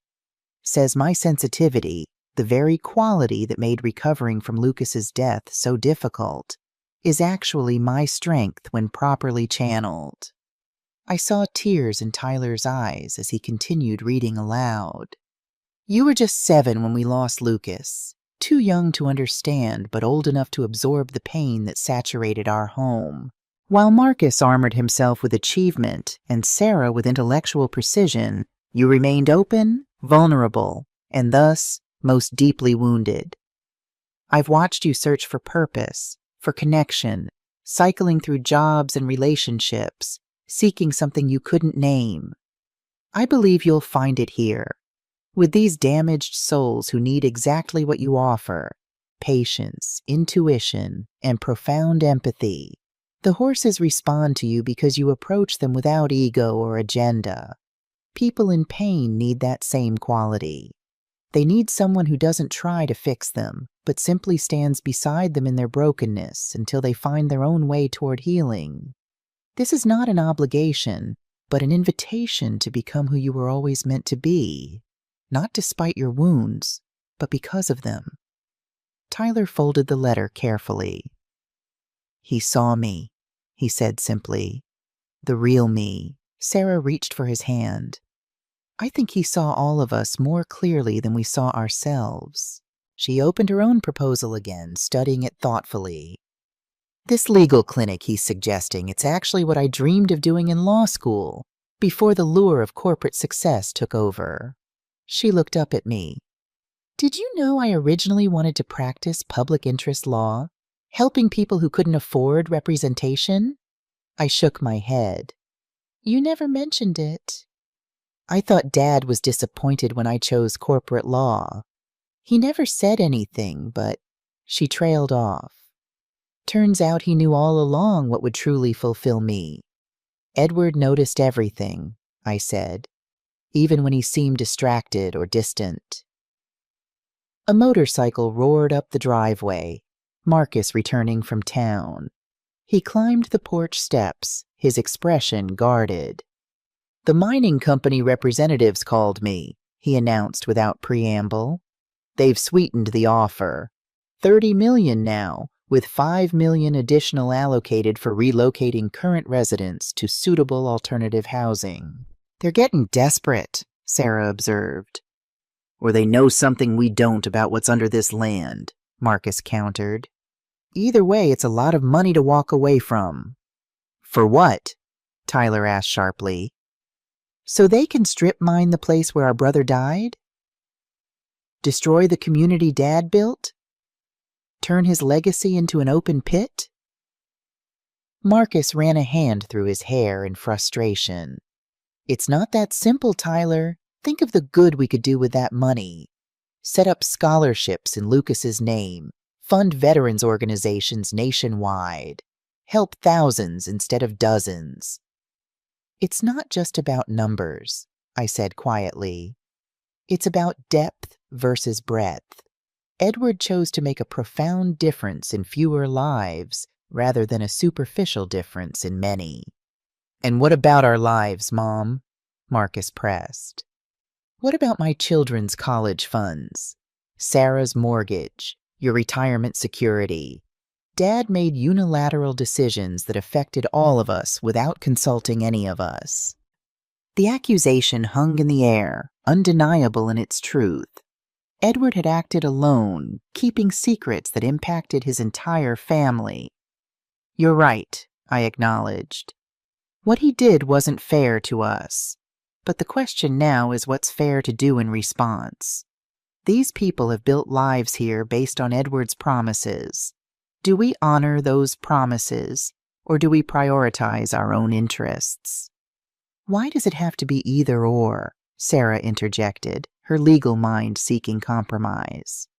The trust owns thousands of acres. The mining company doesn't need all of it. Perhaps there's a middle path. Limited extraction rights on the uninhabited portions, preservation of the community areas, a revenue-sharing arrangement that benefits both the ranch and our family. Marcus looked surprised. You're considering staying involved with this place? I'm considering all options, Sarah replied carefully. Dad's proposal resonated with me. Not wholesale relocation, but perhaps dividing my time. The Denver-Billings commute isn't impossible. Marcus turned to me. And you, Mom? You're actually thinking about living here? After 30 years of refusing to even speak about this place? I gazed out at the ranch, at the land that had taken my son and haunted my dreams for decades. I'm thinking that maybe it's time to stop running, to face what happened here and try to make something good from it, like Edward did. Unbelievable, Marcus muttered.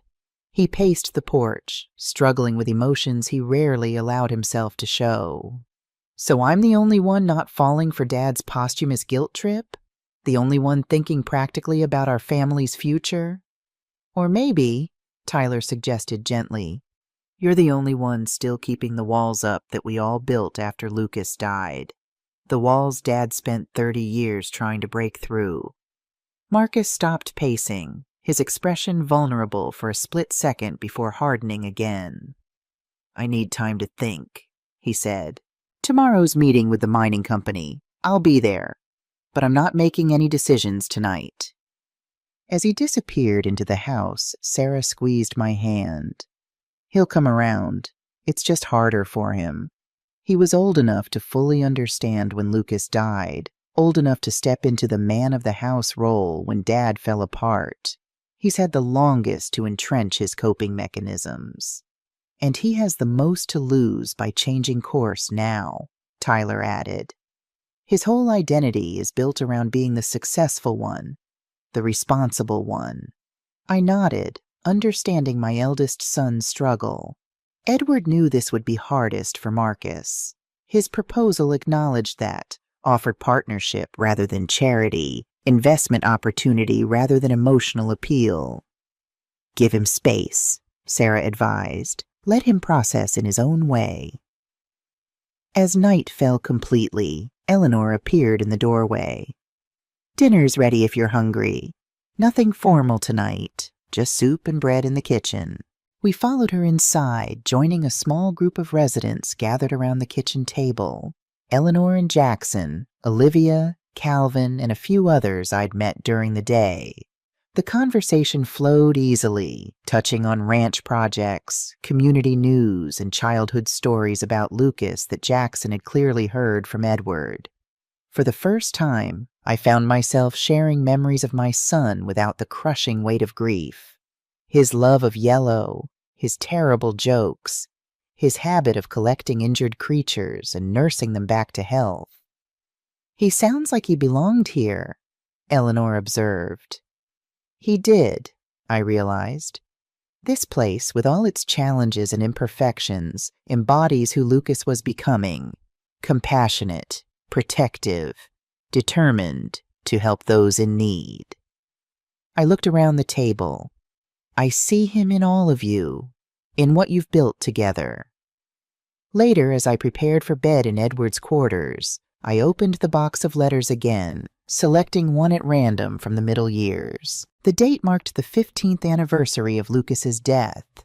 My dearest Helen, 15 years without our boy, a decade and a half of birthdays uncelebrated, graduations unmissed, life unlived. I sat by his memorial today, trying to imagine the young man he would have become at 25. Would he have followed me into medicine, found his own path, married, given us grandchildren? These questions have no answers, only the hollow ache of possibility extinguished too soon. Yet as I watched the children swimming in the lake today, safely, joyfully, under careful supervision, I felt Lucas's presence more strongly than I have in years, not as a ghost or fantasy, but as an inspiration. These children learn water safety in his name. These veterans find purpose because of the purpose I found in honoring him. These families build new lives in the shadow of our greatest loss. Is it wrong to find comfort in this? To discover meaning in tragedy? I don't know. But I do know that the 40 acres we once called home now shelter 27 souls who had nowhere else to go. And somehow that feels right, as if Lucas himself whispered this purpose to me in those dark days after we lost him. I wish you could see it, Helen. Not to reopen your wound, but to witness how beauty can grow from ashes.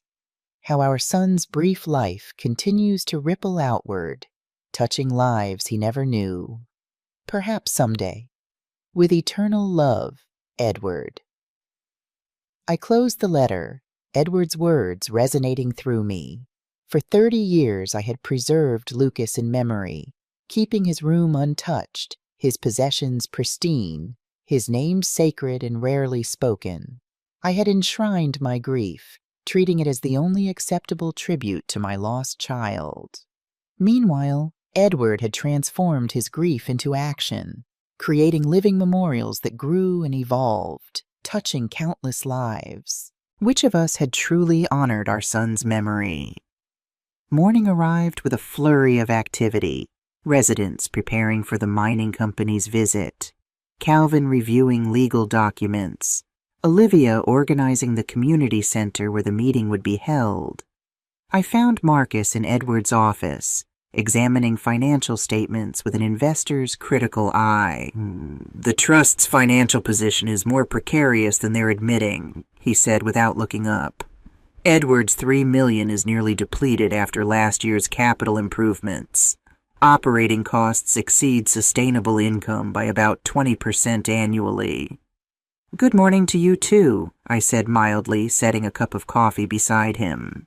He glanced up, his expression softening slightly. Sorry, been up since 5 going through these records. He rubbed his eyes. Dad built something extraordinary here, but financially it's on shaky ground. I sat across from him. Calvin mentioned they've had tight years before. Not this tight. The pandemic hit their donor base hard. Energy costs are up, and they've taken in 15 new residents in the past year alone. He tapped a spreadsheet.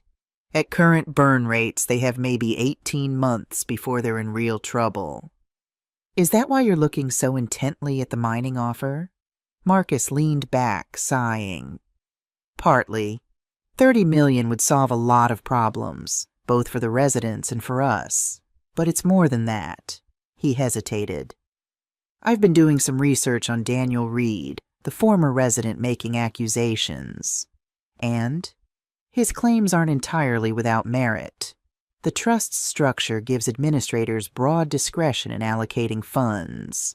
Dad did occasionally use trust assets for personal expenses when here at the ranch. Vehicles, travel, medical equipment. All arguably for ranch purposes, but the lines are blurry. You think there could be legal issues? Nothing criminal, Marcus clarified. But enough gray areas to create problems if scrutinized too closely. An IRS audit could be devastating, not just financially, but reputationally. I considered this new information. What are you suggesting? A clean break, he said. Accept the mining company's offer, but with conditions. Use a portion of the funds to relocate residents, establish new facilities elsewhere, properly endow the operation with clear governance and financial controls. He met my eyes. It would preserve Dad's legacy while protecting everyone involved, including our family. Before I could respond, Sarah appeared in the doorway. They're here, 2 executives, an environmental consultant, and their attorney. We gathered in the community center, a converted equipment shed that now served as meeting space, classroom, and occasional theater. The mining company representatives, sleek in expensive suits despite the rural setting, presented their proposal with polished professionalism. $30 million for mineral rights to the entire property, explained Charles Brookfield, the silver-haired CEO, plus $5 million dedicated to relocating current residents to equivalent or superior accommodations within a 50-mile radius. We've identified several potential properties, added his colleague, advancing through a slideshow of ranches and small compounds. All would accommodate your current population with room for growth. Our environmental assessment indicates minimal disruption to surrounding areas, the consultant assured us. State-of-the-art extraction techniques, comprehensive reclamation plans. All perfectly legal under the terms of the trust, concluded their attorney, a sharp-eyed woman in her 40s. We've reviewed the documentation thoroughly. Though we'd need all current residents to vacate within 6 months of signing, Brookfield added. Our investors are eager to begin operations. Calvin, seated beside me, remained impassive. And the lake? He asked. What happens to it? The executives exchanged glances. The extraction area would encompass that portion of the property, Brookfield admitted, though we'd be happy to relocate any memorial structures to the new facility. I felt a chill at his words. Move Lucas's memorial? Drain the lake where he'd died, but where dozens of children had since learned to swim safely. Transform this place of both tragedy and redemption into an industrial site. What about the historical significance of this property? Sarah asked. The community that's been established here? We understand your emotional attachment, the attorney said smoothly. But realistically, buildings can be rebuilt, communities relocated. The mineral deposits under this land, however, are fixed assets, increasingly valuable in today's market.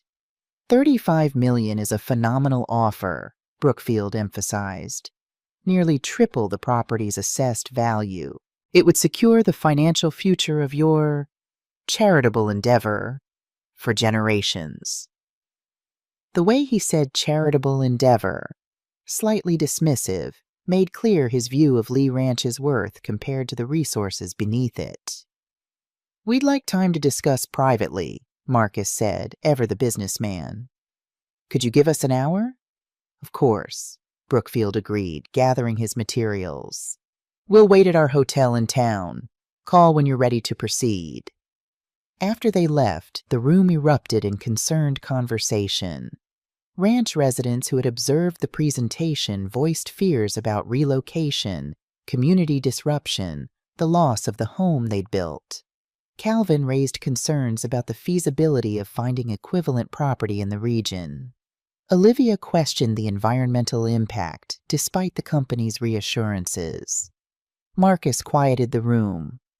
I understand everyone's attachment to this specific location, but practically speaking, the financial situation here is unsustainable. The trust is running deficits that will deplete reserves within 2 years. This offer could secure everyone's future on sounder financial footing. It's not just about money, argued Jackson, surprising everyone with his clarity. This is Lucas's place. His memory lives here. Mr. Edwards said we must never forget. We wouldn't forget, Marcus assured him. We'd take that memory with us, establish a new memorial. It wouldn't be the same, Jackson insisted. The lake is special. The flowers know where to grow. Eleanor placed a gentle hand on her son's shoulder. Jackson speaks from the heart, but he's right. This land holds meaning beyond its monetary value. Your father understood that. It's why he preserved it all these years. I watched my children's reactions. Marcus calculating, Sarah conflicted, Tyler clearly opposed to relocation. The residents looked to me expectantly, as if Edward's widow held some decisive authority. "What would Dad do?" Tyler asked quietly. Marcus shook his head. "Dad created this situation by keeping secrets and making unilateral decisions. Maybe it's time for transparency and collaborative planning instead." "I agree," Sarah surprised us by saying. "But collaboration means considering all stakeholders, not just financial outcomes, but human ones too." Calvin cleared his throat. "Legally, the trust gives Mrs. Lee significant influence in any major decisions, though not absolute authority. The board of directors, currently myself, Olivia, and 2 others, must approve any property transactions." All eyes turned to me. "I need to see something before I can decide," I said, rising from my chair. "Tyler, would you drive me to town?" My youngest son looked confused, but nodded. "Of course." "We'll reconvene in an hour," I told the group. "This isn't a decision to be rushed." In the car, Tyler asked where we were going. "The county assessor's office," I replied. "There's something in Edward's letters I need to verify." At the county building, I requested historical property records for Lee Ranch, particularly focusing on the northern parcel Edward had sold the previous year. The clerk, curious but professional, provided the files I needed. 30 minutes later, I had my answer. I asked Tyler to make one more stop, the mining company's hotel, before returning to the ranch. When we rejoined the group at the community center, I noticed Marcus had separated the residents into smaller discussion groups, each tackling different aspects of the potential relocation: housing needs, program requirements, transition logistics. Ever the efficient manager, even in a situation that clearly tore at his conscience. "Mom, did you find what you were looking for?"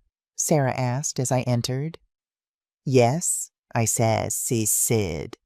And I believe I have a solution that might work for everyone. But first, I need to explain something Edward did that none of us knew about."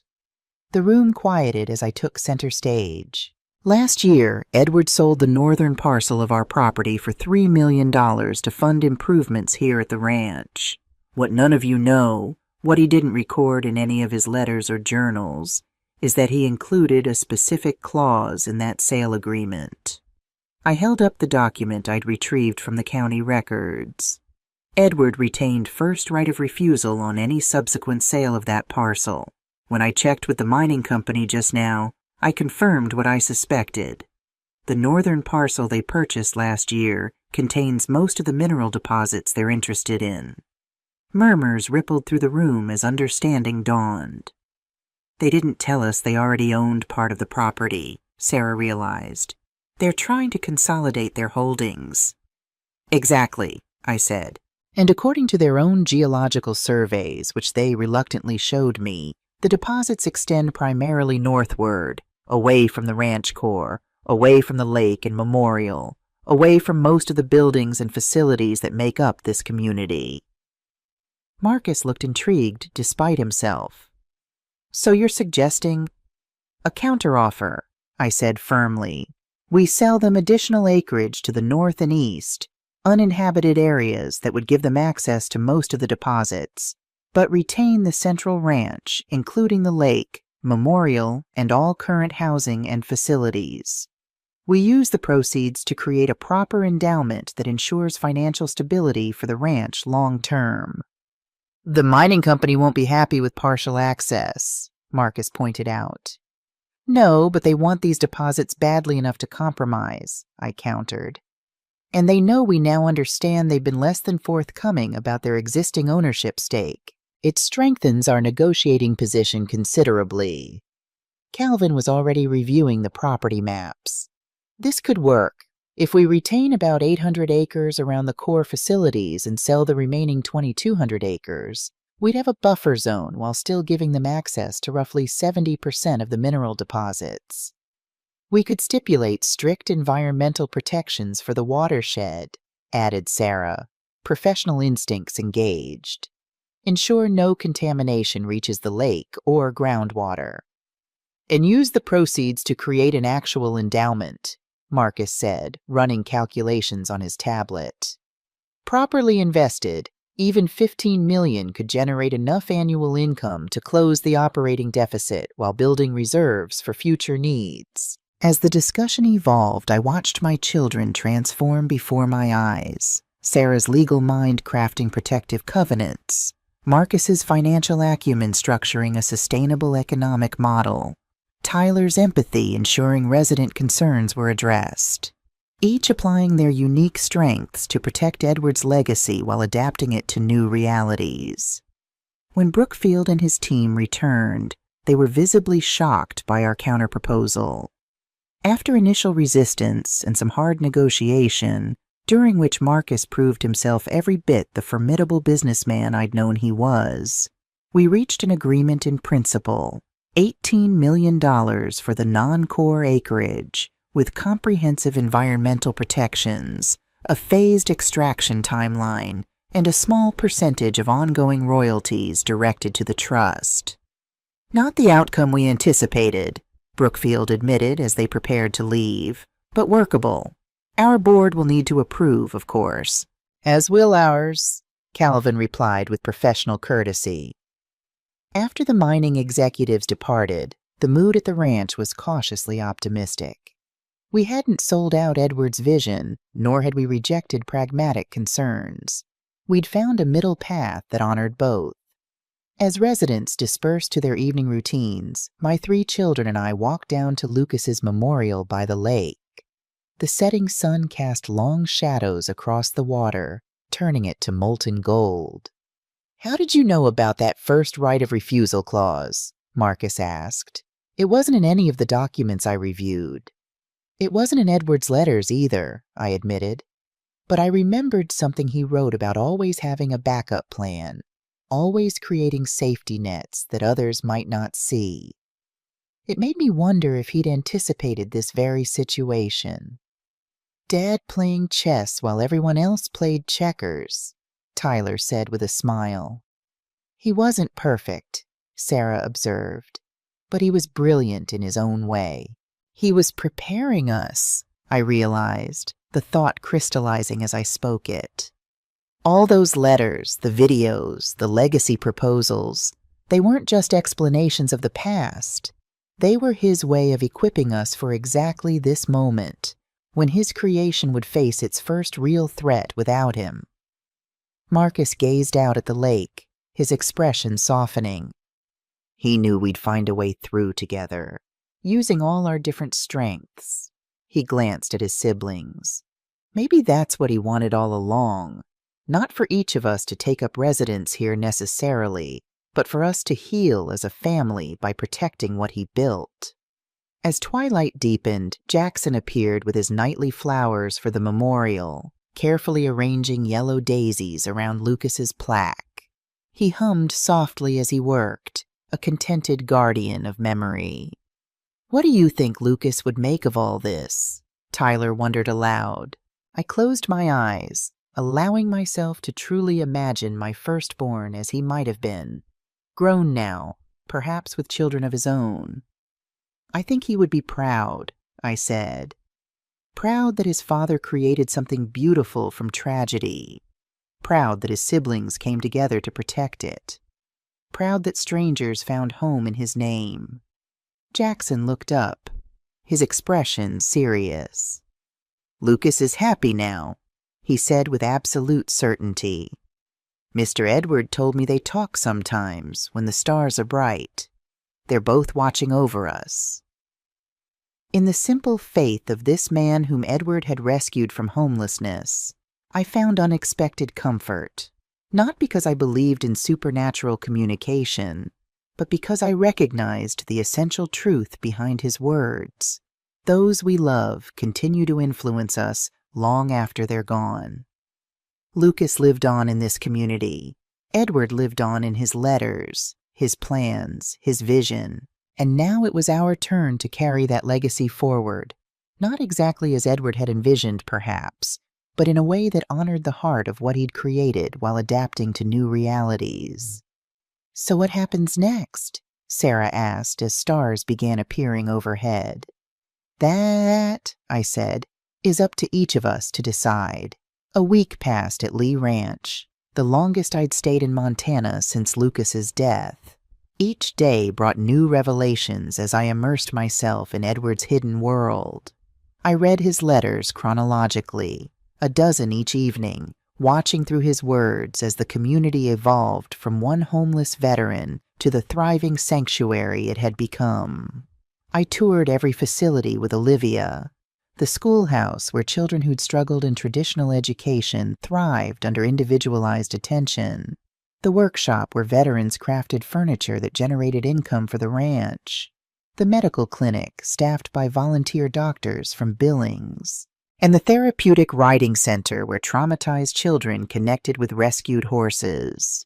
The swimming program by the lake became my daily ritual. Sitting on the memorial bench, watching instructors teach water safety with meticulous care. 47 children had learned to swim here. 47 lives potentially saved from Lucas's fate. My own children responded differently to Edward's legacy proposals. Marcus returned to Denver after 2 days, citing pressing business matters, but promising to consider options. His parting words, "Don't make any permanent decisions yet, Mom," carried both concern and caution. Sarah took a 2-week leave from her law firm, spending hours with Calvin, reviewing the ranch's legal challenges, immigration cases, veterans' benefits appeals, custody issues for women fleeing abuse. She worked with quiet intensity, asking occasional questions, but keeping her thoughts private. Tyler never left. He moved into a small cabin near the stables, spending his days working with the horses and his evenings in long conversations with Jackson and the veterans. I'd never seen my youngest son so centered, so purposeful. The restlessness that had defined him seemed to evaporate in the Montana air. On my 7th morning, I awoke early and walked alone to Benjamin's memorial. The rising sun cast long shadows across the lake that had taken my son and transformed my husband. Decades of grief and secrets had flowed from this place, yet somehow hope had emerged as well. "I thought I might find you here," came a voice behind me. Eleanor approached slowly with her cane, Jackson following with a bouquet of wildflowers. "Tuesday flowers for Lucas," Jackson explained, carefully arranging them at the memorial. Eleanor eased herself onto the bench beside me. "Edward came here every morning, too. Said it helped him start the day with purpose, remembering why all this exists." I watched Jackson whispering to the memorial, having some private conversation with the boy he'd never met, but somehow knew through Edward's stories. "He kept Lucas alive here," I said softly, "while I was keeping him dead in Denver." "Different ways of grieving," Eleanor corrected. "Neither right nor wrong, but Edward's way helped others. Created this. My way helped no one, not even me. Yet here you are now," Eleanor observed. "That's what matters." Jackson finished his flower arrangement and wandered toward the lake's edge, giving us privacy while remaining within sight. "I've been reading Edward's letters," I told her. "One struck me particularly from about 5 years ago. He described watching you and Jackson at the 4th of July celebration. Jackson was helping younger children with sparklers, so careful, so protective. Edward wrote that it reminded him of Lucas with his younger siblings." Eleanor smiled. "Edward often said Jackson and Lucas would have been soul brothers, both so gentle, so aware of others' feelings. In that letter, Edward wondered if I would ever meet Jackson, if I would see what he saw, Lucas's spirit living on in this community." I took a deep breath. He wrote that his greatest regret was building all this without me. It was, Eleanor confirmed. He told me once that success felt hollow without you to share it, that saving strangers couldn't compensate for the distance growing between him and his own family. Yet he never told us. Fear is powerful, Eleanor said simply. Once he'd established the pattern of secrecy, breaking it became more terrifying with each passing year. We sat in companionable silence, watching Jackson skip stones across the lake surface. No fear of the water that had claimed Lucas, just respectful caution instilled by Edward's swimming program. I have made my decision, I said finally. Eleanor nodded, unsurprised. I thought today might be the day. How did you know? You have Edward's look, the one he got when his mind was settled. She patted my hand. Whatever you've decided, he would respect it. I'm staying, I said, the words bringing immediate lightness. Not visiting, not observing, staying, making this place my home. Eleanor's eyes filled with tears. Edward would be so grateful. I need to honor what he built here, what Lucas inspired. I watched Tyler emerge from the tree line heading toward the stables. And I need to support Tyler's healing. He's found himself here in ways I never thought possible. And your other children? They'll make their own choices. Sarah seems drawn to the legal work, though she hasn't committed yet. Marcus is struggling the most with all this, but I have to respect his journey, whatever direction it takes. Family is complicated, Eleanor acknowledged, especially when secrets are suddenly revealed. I've spent 30 years running from this place, I said, trying to outpace grief that always caught me anyway. Edward found another path, using grief as fuel for something beautiful. I want to follow that path now, however late my start. It's never too late for new beginnings, Eleanor assured me. Edward believed that with his whole heart. Later that morning, I gathered my 3 children in Edward's office. Sarah had just returned from observing Veterans Court in Billings. Marcus had flown in from Denver, his expression guarded. Tyler arrived last, horsehair clinging to his jeans and a new confidence in his bearing. I've made my decision, I announced without preamble. I'm moving to the ranch permanently. I'll be taking the position Edward outlined for me. Community historian and heartkeeper. Marcus's face tightened, though he said nothing. Sarah nodded thoughtfully. Tyler broke into a broad smile. I'm not asking any of you to follow my choice, I continued. Edward gave each of us separate proposals because he understood we're different people with different needs. All I ask is that you respect my decision as I'll respect yours. I've decided too, Tyler said, excitement barely contained. I'm accepting Dad's proposal. Equine Therapy Program Director. I'll be working with veterans and children using horses as therapeutic partners. And your apartment in Denver? Marcus asked. Your job at the music store? Tyler shrugged. Already gave notice on both. Nothing there was permanent anyway. Sarah? I prompted. My daughter straightened, lawyer mode engaging. I'm taking a 6-month leave of absence from the firm, a sabbatical to establish the legal aid clinic Dad proposed. After that, she shrugged, an uncharacteristic gesture of uncertainty. We'll see. All eyes turned to Marcus, who stood with arms crossed defensively. I can't uproot my family for this fantasy. My business is in Denver. My children are in schools they love. My wife has her own career. No one's asking you to uproot anything, I said gently. Edward's proposal for you involved occasional consultation, strategic planning. Presence, not residence. And what happens to the money from the mining company? Just left on the table? The offer will keep, Sarah interjected.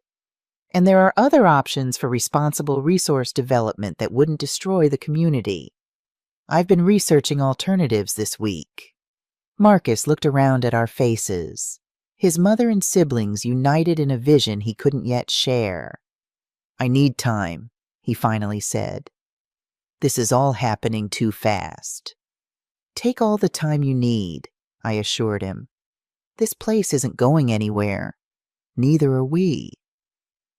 That evening, as sunset painted the Montana sky in spectacular hues, I stood on the porch of what would soon be my home again. Ranch residents gathered for their weekly community dinner in the converted barn. I could see Tyler helping Jackson carry platters of food, Sarah deep in conversation with Calvin, and even Marcus cautiously joining a group of veterans examining plans for a new workshop. The memorial bell rang softly, the signal for gathering. As if by magnetic pull, my family found each other in the crowd, walking together toward the dining hall.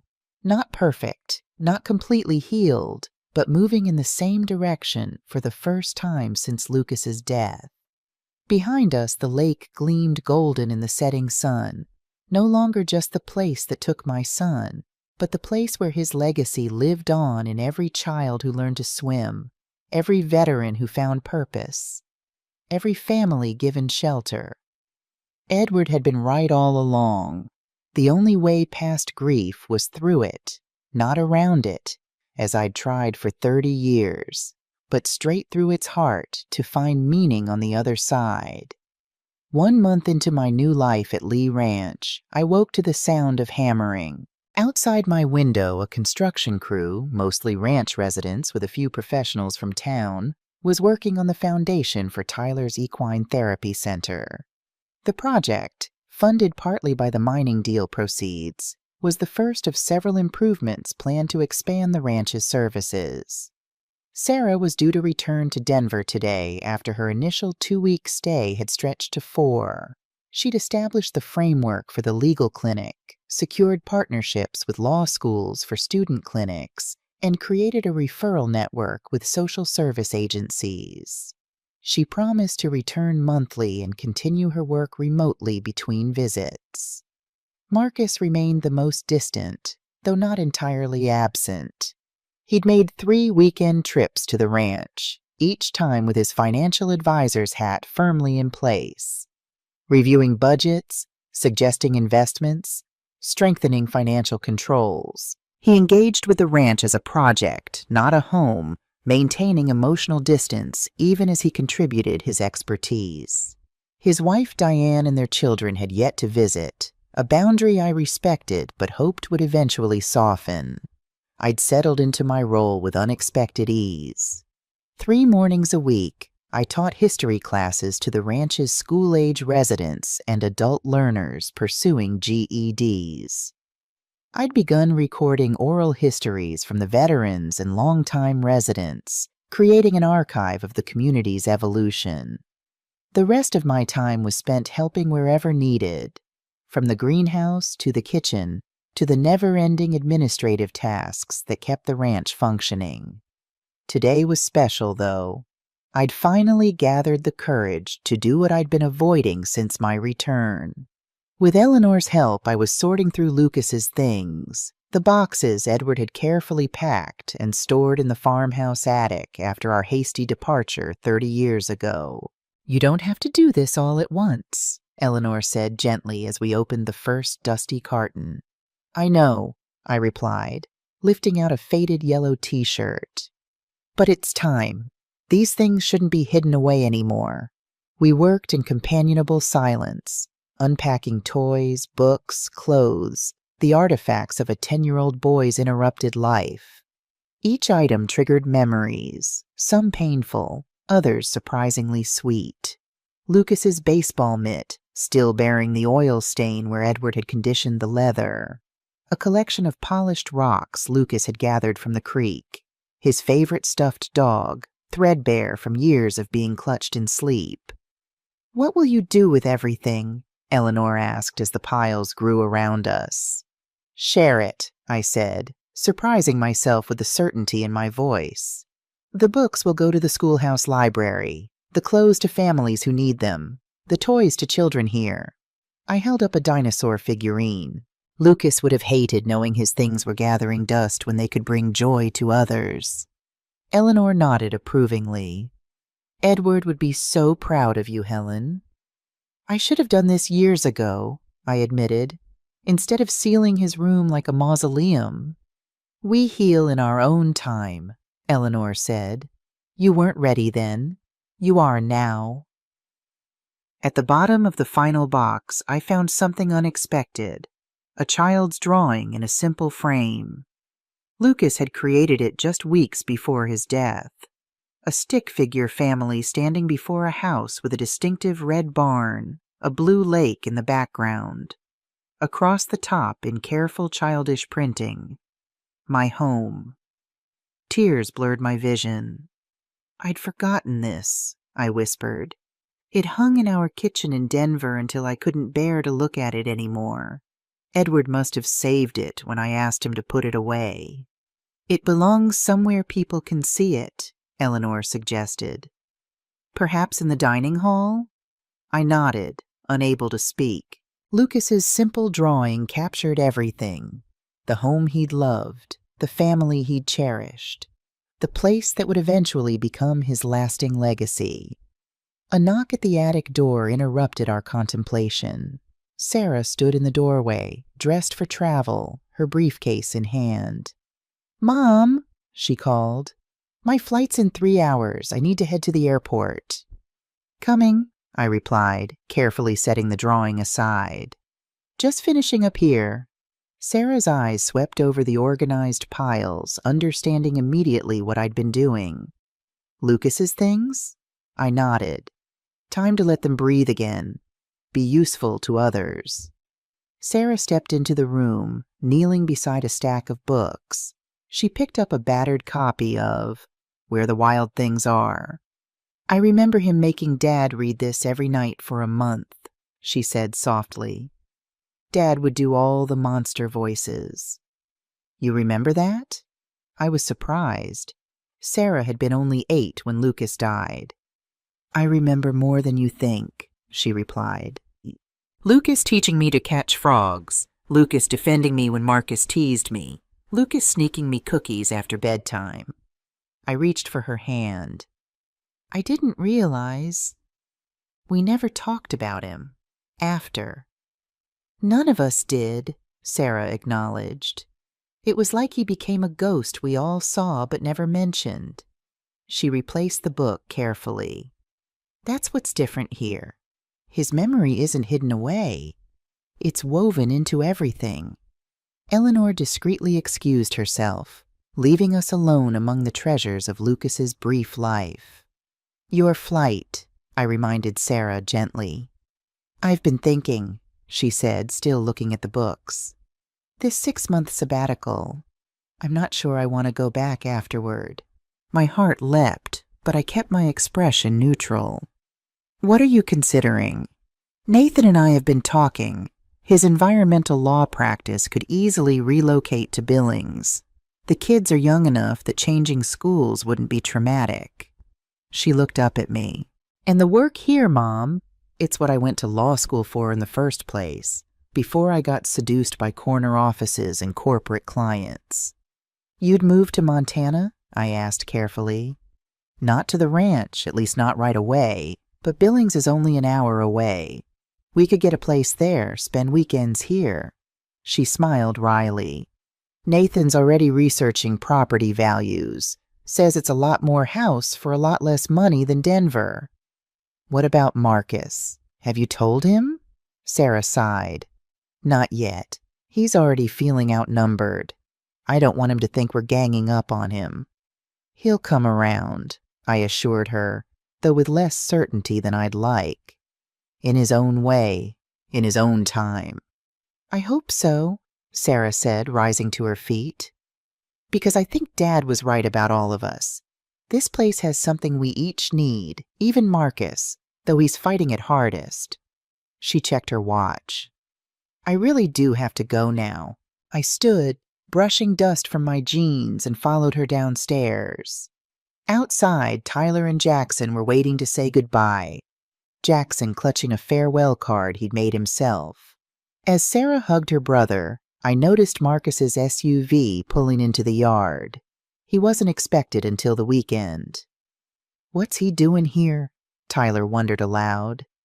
I don't know, I replied, watching as my eldest son emerged from his vehicle, his expression unreadable. Marcus approached our small group, nodding a greeting. Sarah, thought I might catch you before you left. Just heading out, Sarah confirmed. Everything okay? We weren't expecting you until Saturday. Change of plans, Marcus replied cryptically. Mom, can we talk? All of us? Something in his tone made my stomach tighten. Of course. Sarah's flight. I'll reschedule, Sarah interrupted, studying her brother intently. This seems important. It is, Marcus confirmed. We gathered in Edward's office, the heart of the ranch's operations and increasingly the center of our family discussions. Marcus remained standing while the rest of us found seats. I've been doing a lot of thinking, he began, pacing slightly. About Dad, about this place, about what it means for our family. And? Tyler prompted when Marcus fell silent. And I've made some decisions, Marcus continued. First, I've established a scholarship fund in Lucas's name at the University of Montana. Full rides for children who've experienced trauma and want to pursue careers in medicine, psychology, or social work. Marcus, that's wonderful, I said, surprised and touched. He nodded, acknowledging my approval. Second, I've created a financial oversight committee for the ranch. Professional fund managers who'll ensure long-term sustainability without compromising the mission. They'll work under Calvin's supervision, but bring expertise the current board lacks. Smart, Sarah commented. That addresses the concerns you raised about financial governance. Third, Marcus continued, and here he hesitated slightly. I've purchased the old Williams property adjacent to the ranch. 70 acres, including that ridge to the west. We all stared at him, confused. You bought land next to the ranch? Tyler asked. Why? Marcus took a deep breath. Because Diane and I are building a vacation home there. Nothing extravagant, but big enough for extended family visits. The kids need to know this part of their heritage. And He paused, looking more vulnerable than I'd seen him in years. I need to find my own connection to this place. Not living here full-time like you and Tyler. Not commuting like Sarah's planning, but having a foothold. Somewhere that's mine, but connected. I felt tears welling in my eyes. Oh, Marcus. Don't make too much of it, he warned, but his voice lacked its usual edge. I'm still keeping my business in Denver. Still maintaining my life there. This is just a bridge. Between the worlds Dad somehow managed to inhabit simultaneously. Tyler stood and embraced his brother, a gesture Marcus stiffly accepted but didn't return. It's a start, Tyler said quietly. It's what I can offer, Marcus replied. For now.